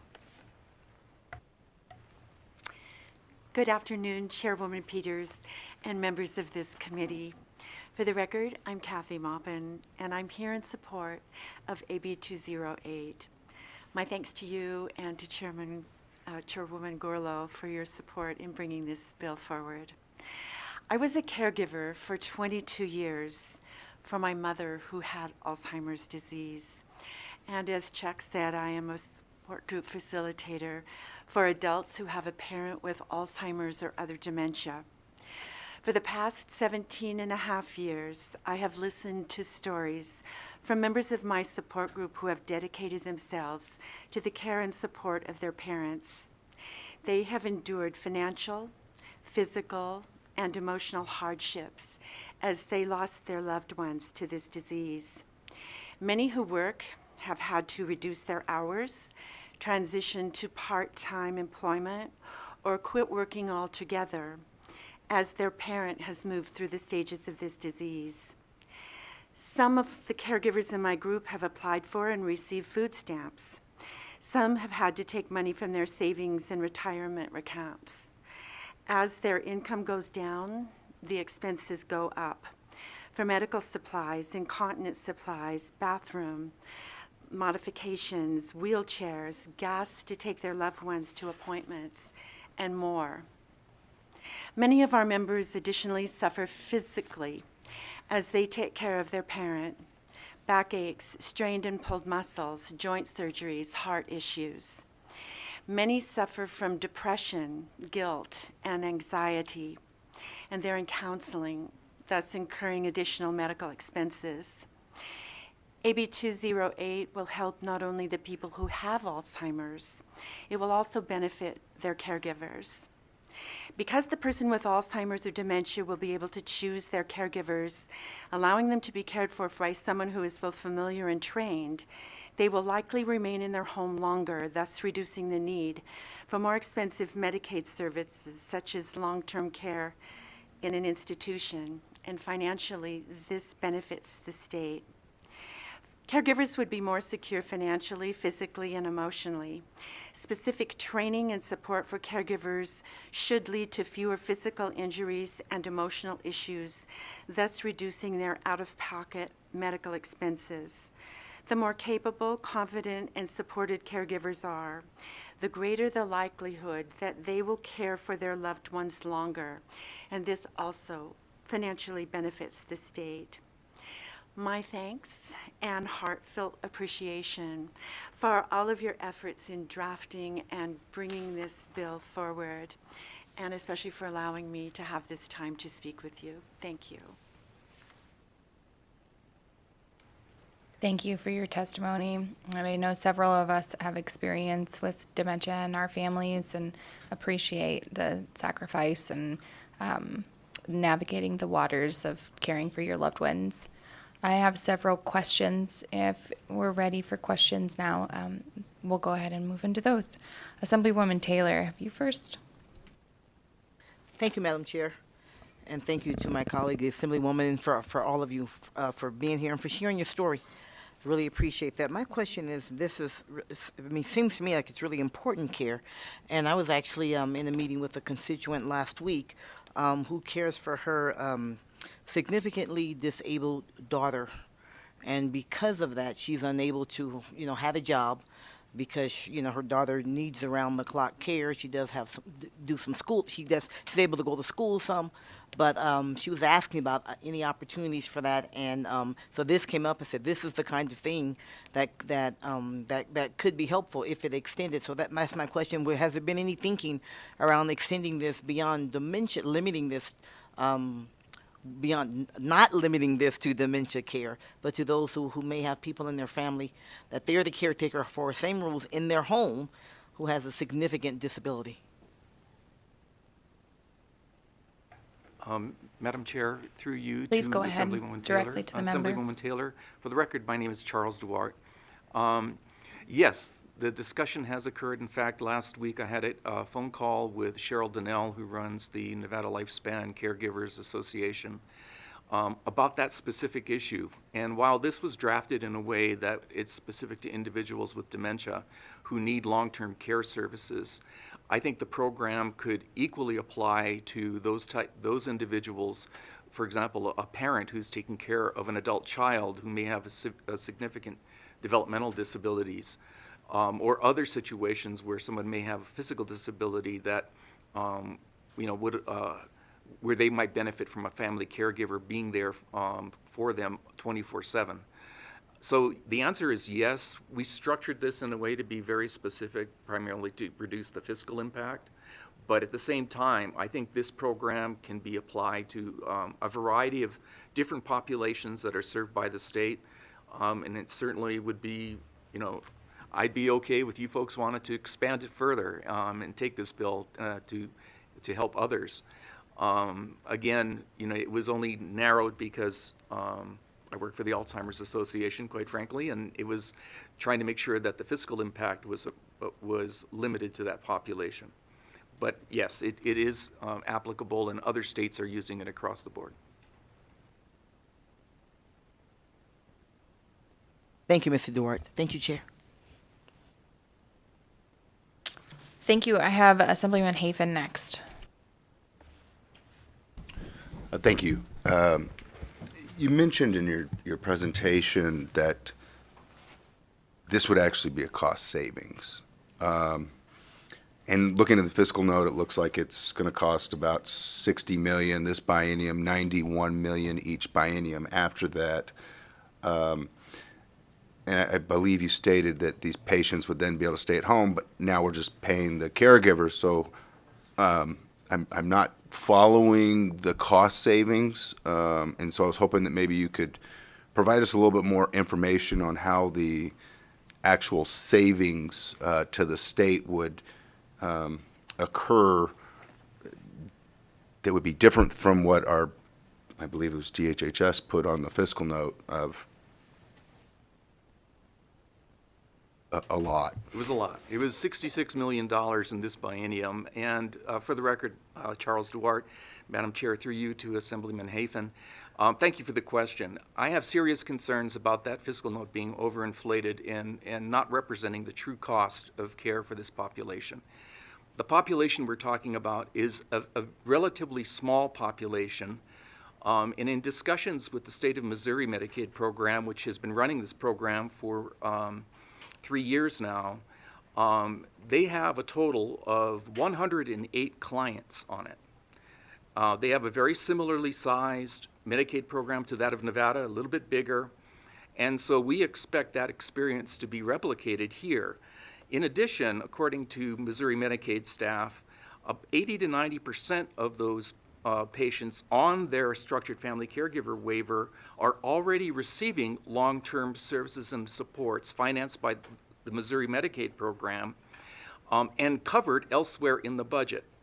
So I think the estimate of costs are never exact, but I do believe, and I've asked for a meeting with the director's key administrators to talk about that fiscal note, because again, I've expressed several times since that was published that I believe that it's overinflated and would like to talk to them about that. If I may, I'm sorry, Madam Chair. Please go ahead. If I may, the savings occur because somebody is already receiving that service, and the alternative for that person is to be in a Nevada nursing home bed. They could apply right now without this program being available, and they would be at a nursing facility level of care. To get into this program, they have to be at a nursing facility level of care, meaning they're eligible for a nursing home bed. So that's a $256 per day alternative to this, and I don't believe those savings were incorporated into the estimates provided by the Department of Health and Human Services. I believe they're envisioning this as a brand new program when in fact the vast majority of these people are already Medicaid eligible, going back to that discussion about recipients versus applicants, and are already receiving paid care someplace else in the budget. I do want to remind the committee that this is not a money committee, so a lot of this will get flushed out when it ends up in our fiscal committees and before, hopefully, right? I hope so. But also just reflecting on previous years dealing with Medicaid. And the cost versus savings allocations. It's quite the math to get there, and our state runs on a biannual budget cycle, which oftentimes doesn't realize cost savings in that initial cycle. We will see it in future cycles. However, in this case, that might not be the case. I also want to just reference that we've all been on a time crunch here, and so if this was not accurate, the best way to deal with that is to work directly with the agencies to ensure that we're all on the same page about the intent of the bill and work towards a solution on the cost savings measures. So it looks like you have a follow-up, but I do want to just address that we stick with the policy pieces and we can address the fiscal pieces in the next committee. And thank you, Madam Chair. And my comments here are based on the testimony provided, and I would agree that a policy of trying to keep someone with their family is better than putting them in a home. But I'm struggling with the concept of cost savings when we're just paying one person or another. And so if there is a cost savings to the state, I would love to see that. I agree with you that I think the fiscal note is probably inflated because to me it's one hand or the other. And so I would encourage you to reach out to the division and then provide us back some additional information so we could see that because I do think that it's better for someone to be with family when they can be rather than in a facility. Thank you, Madam Chair. And I think that the goal of the cost savings, and we see this in a variety of areas, is in just the quality of care. We had a conversation just before this hearing, right, about the state of some of these facilities and the resulting hospitalizations resulting from those facilities. So there are potential cost savings from the reduced needs of hospitalizations that I don't see them referenced in the fiscal note. But again, that's going to be dealt with in a separate committee and not related so much to the policy. The policy at hand is there value in ensuring that a family member gets compensation for taking care of their loved ones rather than sending them to a home that would receive that compensation, especially if that person has the time and the capacity to take care of their loved ones. I have Assemblyman Nguyen next. Thank you, Madam Chair.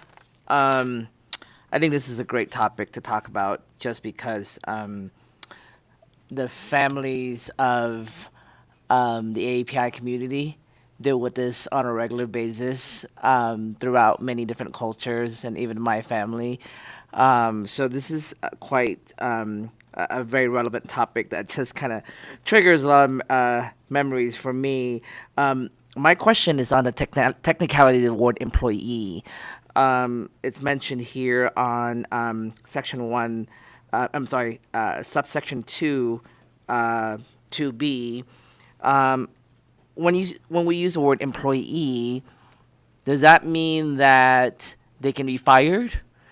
Let's just say if the agencies, don't think they're doing a good job, but they are the relative of that, patient being cared for, and then if they are employee, are they able to be eligible for benefits like healthcare and things like that? Because, I know that a lot of times some of the intent is to give the caregiver some, costs of living expenses and things like that. But when we use the word employee, that kind of triggers some of that other employer-employee relationship questions I have.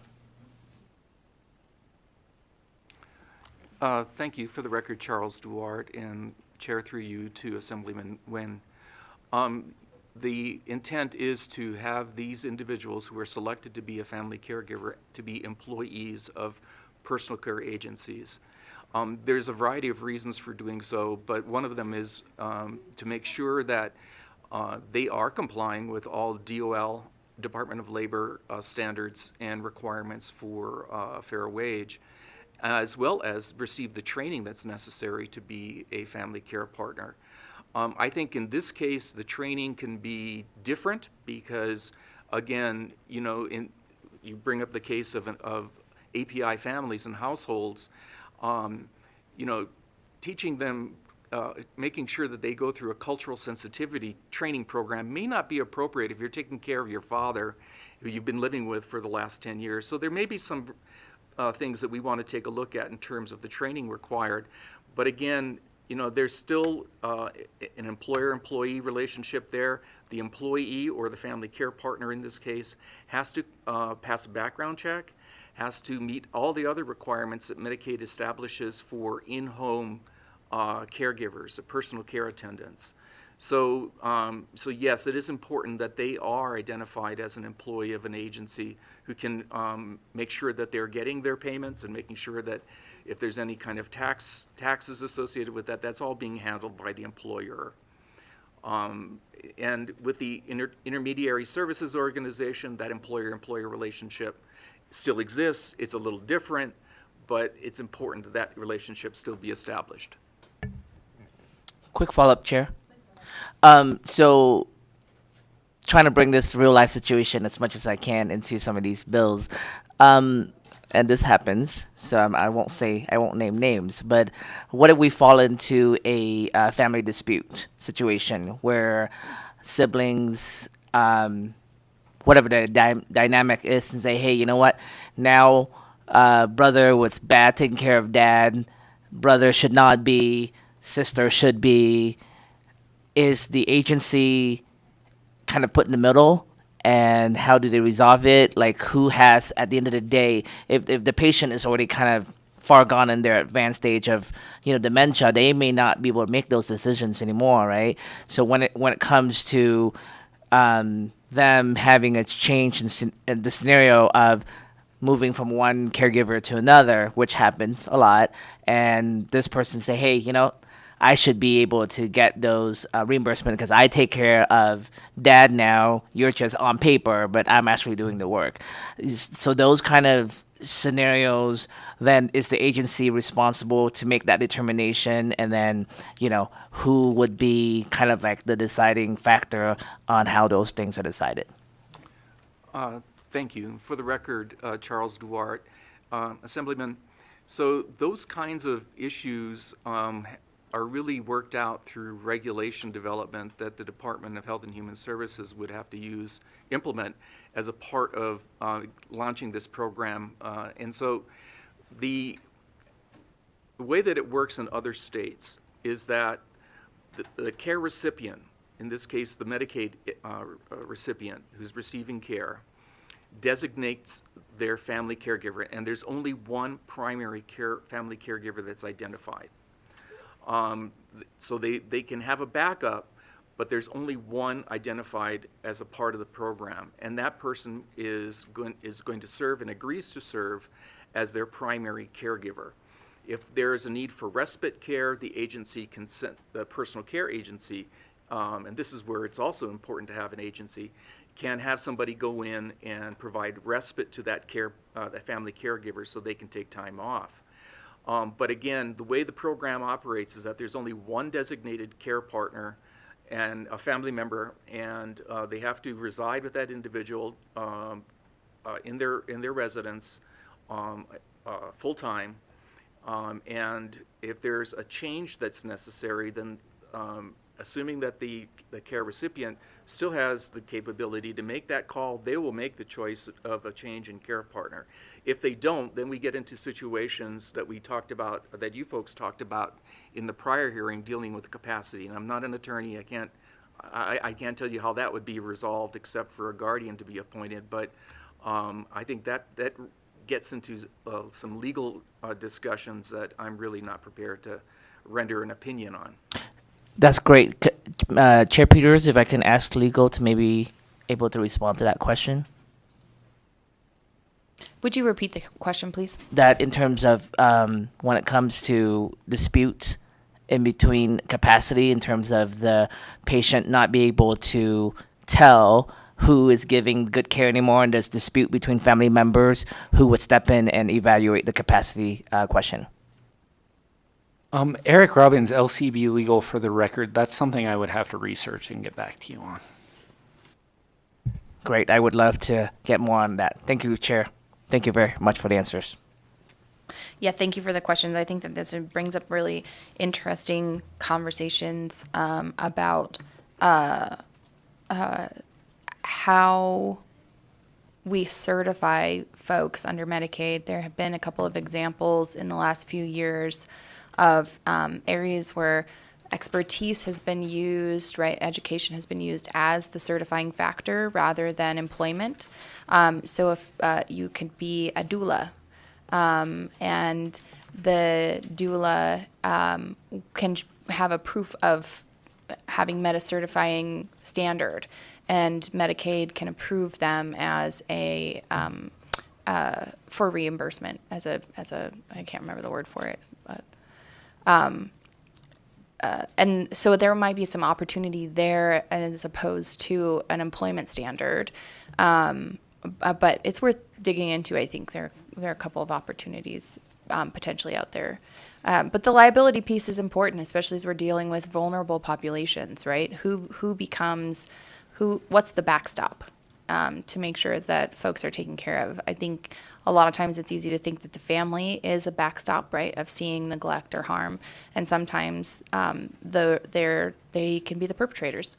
And so those are important thoughts in this building. I have Assemblywoman Newby next. Thank you, Madam Chairwoman. I actually have two questions, if that's okay. Okay. First question, the bill requires that the department apply for the waiver. Is getting the waiver assured And if it isn't assured, then what's the backup plan? That's question number one. And question number two is, I know that the counties are often a backstop for long-term care when someone doesn't necessarily qualify for Medicaid or it doesn't cover the whole cost. Have there been any conversations with the counties to access this program if it's established? Thank you very much for the question, Assemblywoman Newby. For the record, this is Charles Duarte. So with regard to the first question related to the backstop, I think that raises the value or the importance of the value of a personal care agency and that person, that family care partner, being a part of that agency, because the backstop is that agency. And there are other employed in-home caregivers who can serve as to provide respite or other types of backup care in case the family care partner is sick or otherwise unable to perform their duties.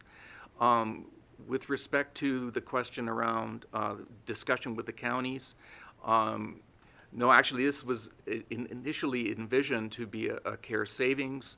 It wasn't until the department put their fiscal note on this, identifying a significant amount of costs for the counties, that it became apparent to me that this is something that we're going to have to talk with them about. But this should be something that, outside of Medicaid would be an opportunity to provide and pay for family caregiving. I've had people who are constituents of the Alzheimer's Association ask me why not other people, why just Medicaid clients. And I think it raises a good question about what standard of care we want to adopt for folks in general as opposed to folks who just qualify for Medicaid. Again, this was presented as a Medicaid program, and so that's the reason why we're discussing it there. But I think it has wider implications and certainly could benefit the counties in terms of how care can be provided using a structured family caregiving approach. Part of the backstop as well is the term structure. And I think that's important to understand because what you're talking about is creating a program through which a care partner is provided care specific to the needs of that Medicaid recipient. And there's also, in other states, the way that they've operationalized that is to make that care partner part of a care team. And so the state caseworker, there are caseworkers that are in contact or deal with Medicaid clients through their home and community-based programs. That state caseworker, in the structured family context, is constantly in contact either electronically, telephonically, or through other types of means, or even home visits, with that family care partner. So it not only assures safety, but appropriate training, and it enables the state case manager to help identify if that person needs respite. The agency serves in that capacity as well. As the employer, they have responsibility and they do it well in terms of identifying somebody who might need respite care. But again, the creation of this as a structure is important because the care partner in this case is in touch with the state case manager through a variety of means and can get help that way. I hope that answered your question. Thank you for the response. Mr. Robbins has some additional thoughts on Assemblyman Nguyen's question. Yes, Eric Robbins, LCB Legal, for the record. So after thinking about his question and looking into it a little bit, it would just work the way that it works for any other incapacitated person where, basically people have the right to make decisions that they have the right to make under law until they're found to be incapacitated and a court appoints a guardian for them. So if there was a family dispute, then and one family member thought that the person was incapacitated, then the family member would have to file, the family member who thought the person was incapacitated would have to file a petition for a general or special guardianship, and then the court would evaluate whether the person in fact was incapacitated, and if the person is incapacitated, the court would have to determine who the best guardian for them would be. So I think that's how that would work.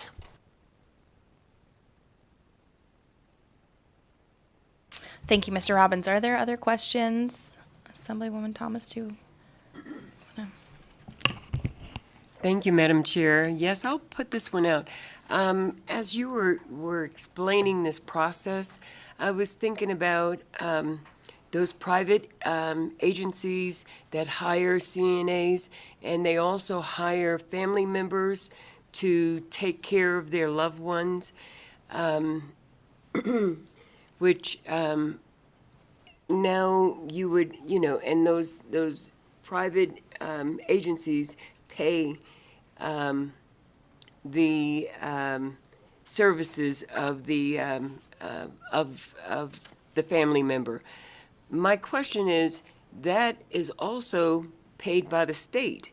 So you want to take Medicaid and pay for this instead of the state paying for it? Madam Chair, through you to Assemblywoman Thomas, for the record, Charles Duarte. Assemblywoman, the state already pays agencies for that type of care, and the agencies send employees, trained employees, into homes of Medicaid recipients right now to provide that. This bill creates a different way of payment, and that's another important aspect of this.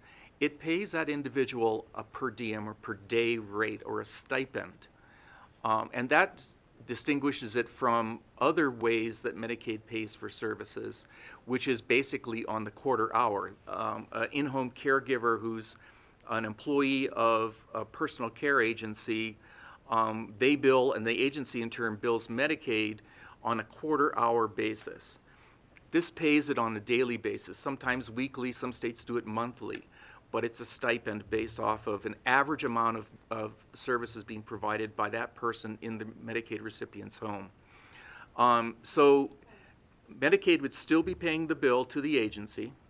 In this case, though, the agency would be paying the family care partner a daily stipend. Then, thank you. Thank you for that reply. Then the agency then would be ultimately responsible for regulating the services of that family member, because they would have to train that person, and then they would have to make sure that person was following the agency's guidelines. For the record, Charles Duarte. Assemblywoman Thomas, yes, that is correct. This bill does not intend to replace that responsibility.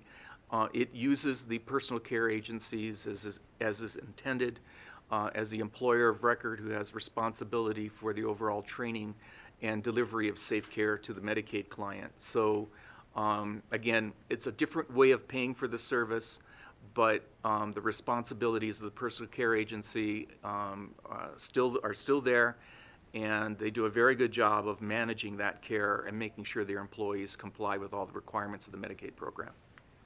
Thank you, Chair. Thank you for the questions. Given the time, we are going to move into testimony unless there are pressing question needs. All right, we're going to go ahead and move into support testimony for Assembly Bill 208. I will take support testimony in Carson City and Las Vegas first, and then on the phones. If there are folks who would like to provide support testimony on Assembly Bill 208, please come to the front. State your name for the record. You may begin when you're ready.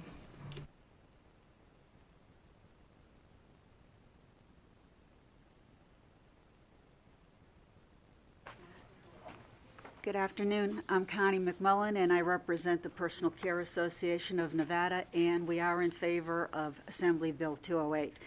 PCAN strongly supports amending the home and community-based waiver as it was initially put forward, but hearing today's amendment that was proposed, we are totally in favor of creating an independent dementia-specific waiver to take care of this specific population. Currently, in ADSD, Aging and Disability Services, there are very few services for people with dementia, primarily respite given through a grant. I suppose once they're further down the line, yes, they do have the option for long-term care outside their home, but I have to tell you, those beds are few and far between. They're limited in each skilled nursing facility, so it's not like they can just go there.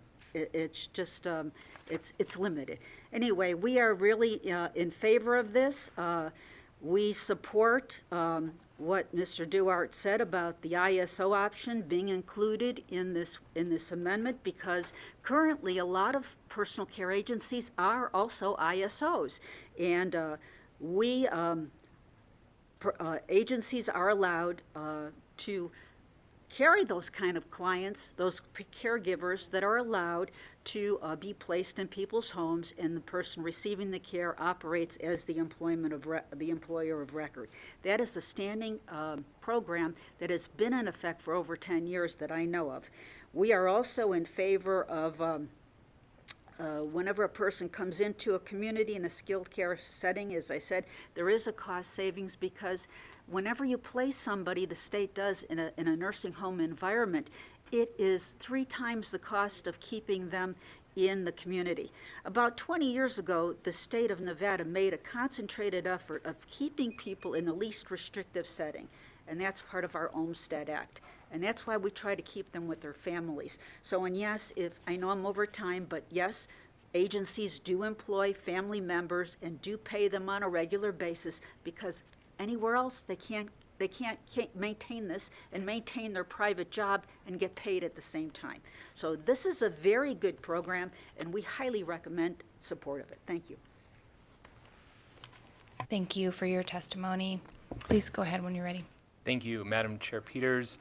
Committee members, for the record, my name is Eddie Ablisser with Tri-Strategies, and today I'm speaking on behalf of Freedom Care, which is a personal care service organization that serves over 70,000 individuals across 7 states doing this type of work. And we are thrilled to see Assembly Bill 208, sponsor Assemblywoman Considine, bring this forward, and we are hopeful for the support from this committee.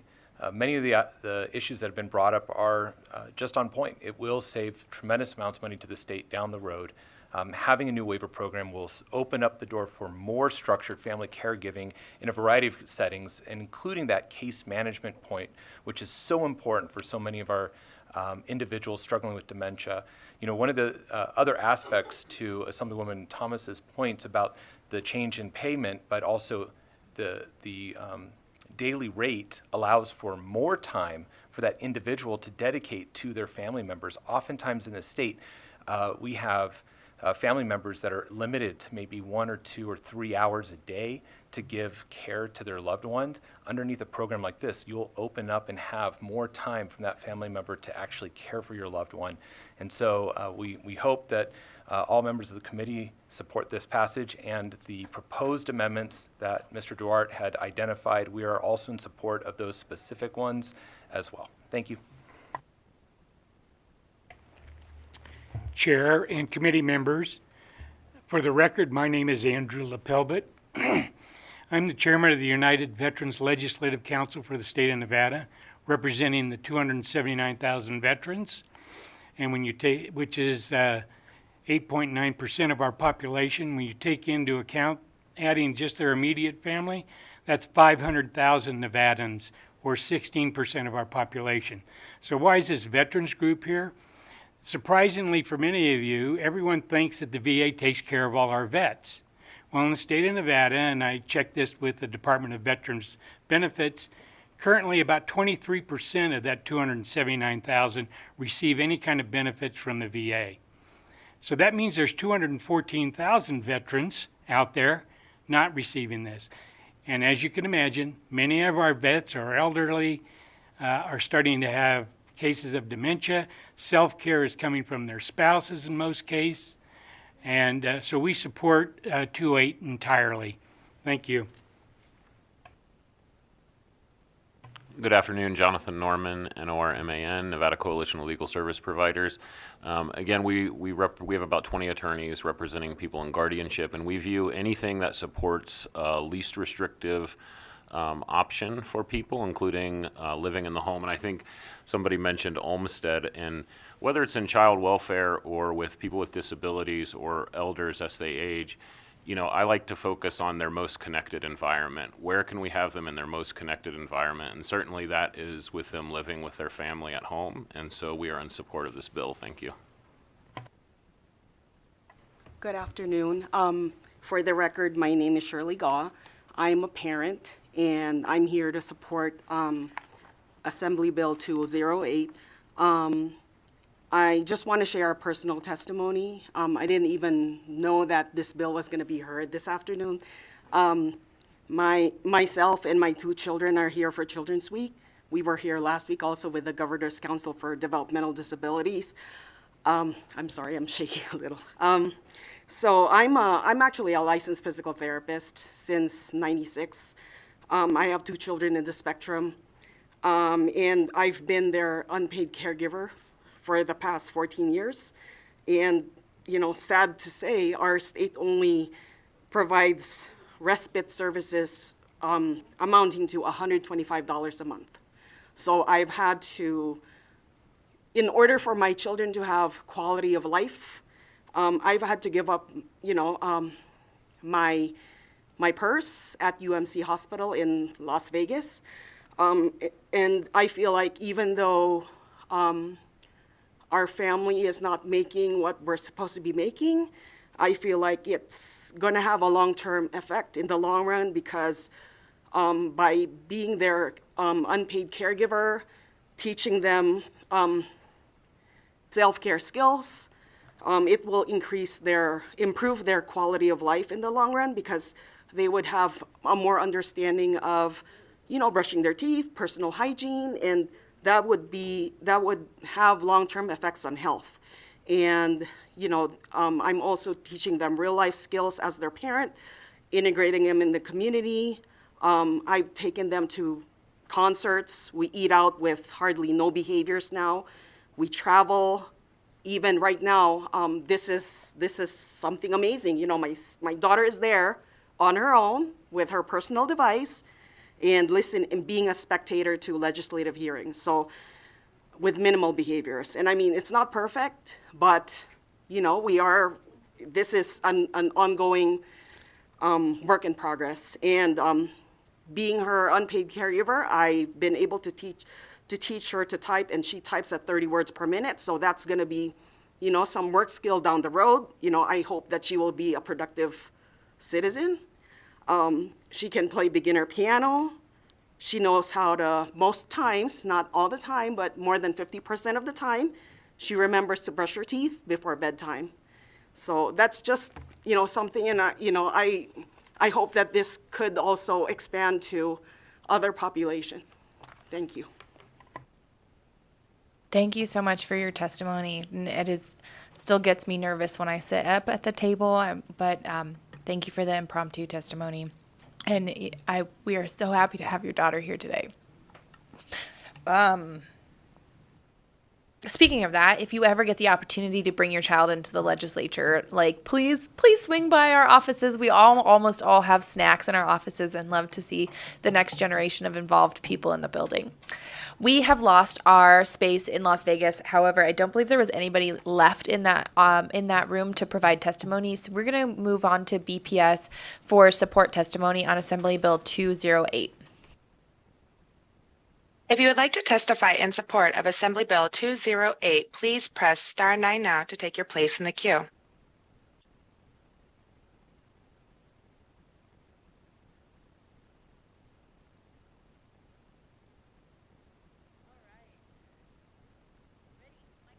Good afternoon, Madam Chair and committee members. This is Catherine Nielsen again for the record, CATHERINENIELSEN.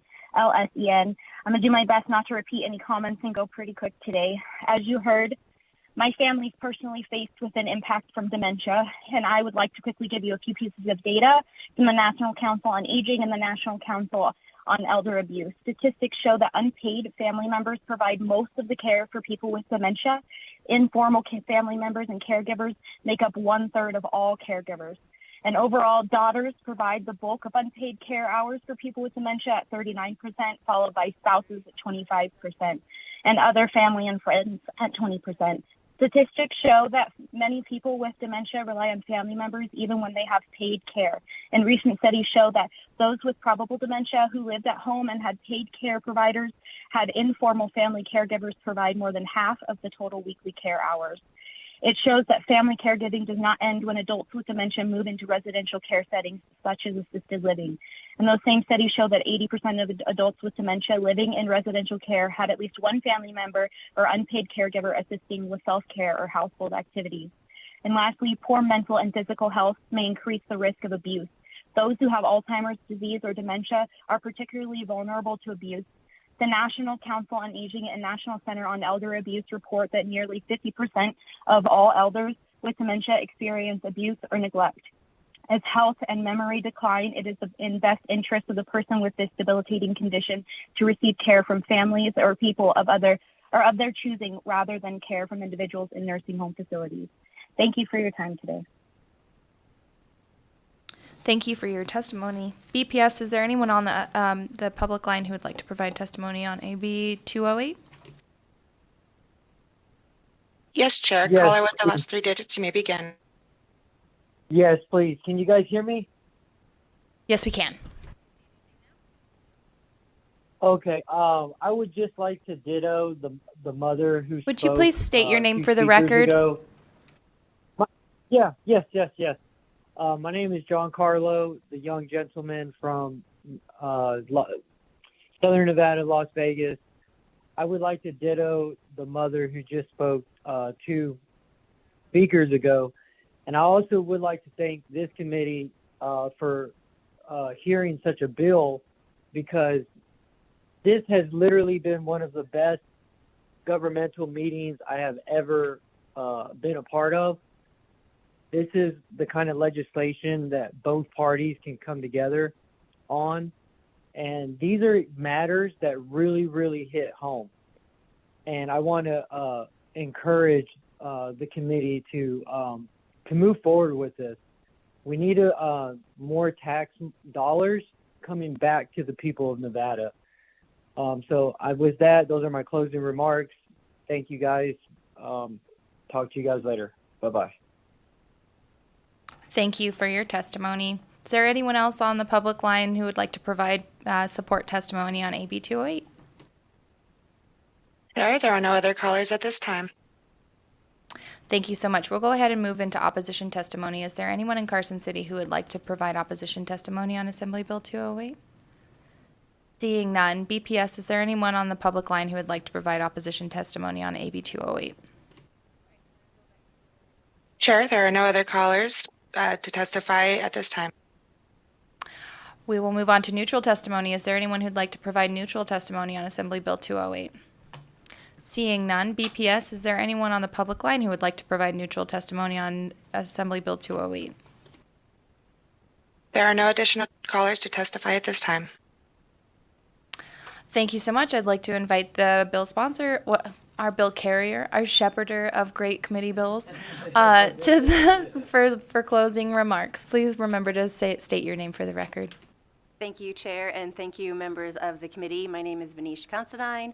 I represent Assembly District 18. I want to thank you for your time, your attention, and your questions on this.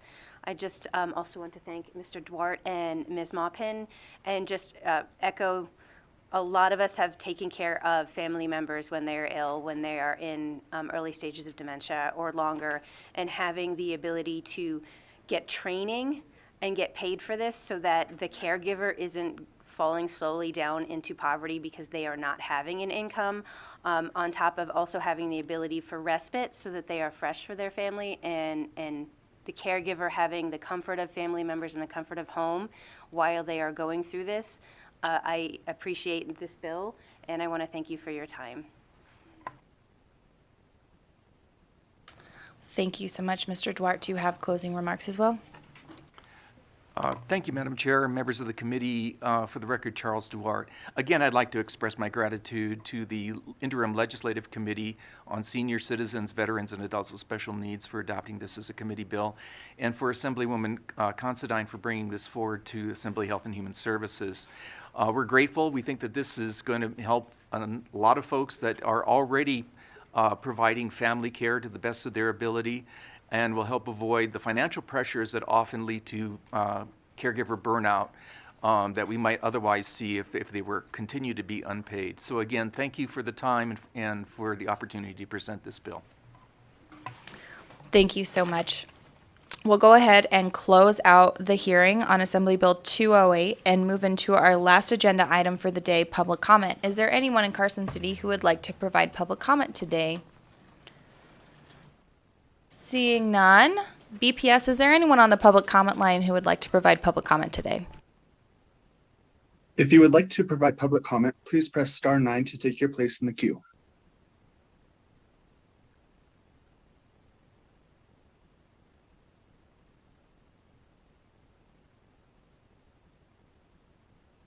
Hello, board. This is John Carlo, for the record, the young gentleman from Las Vegas. And I would just like to recognize it's Women's Month, and I would like to for you guys to consider the young woman. Her name's Alexa Grasso. She won her UFC championship belt in Las Vegas, and she's the first Mexican-born UFC champion that's a woman. And what I'm speaking about today is basically reporting to you guys how the Southern Nevada Health District has really failed me. I was being given the runaround during COVID, and they didn't want to call me. I was looking for statistics. I was following the COVID numbers, and the Southern Nevada Health District, I would like for them to report to us the efficacy of the vaccine. There are some states that passed legislation.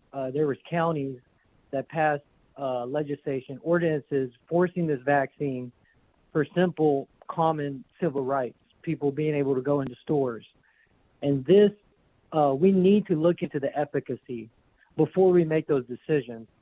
I'm just asking for a report. That's all I want. I want to know how many adverse reactions, how many people died from taking the vaccine. Those are the kind of numbers that I'm looking for, and the Southern Nevada Health District never provided that to me.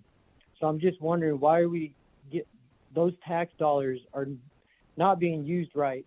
And also, I'm going to be reading over the SB 131 and the abortion bill.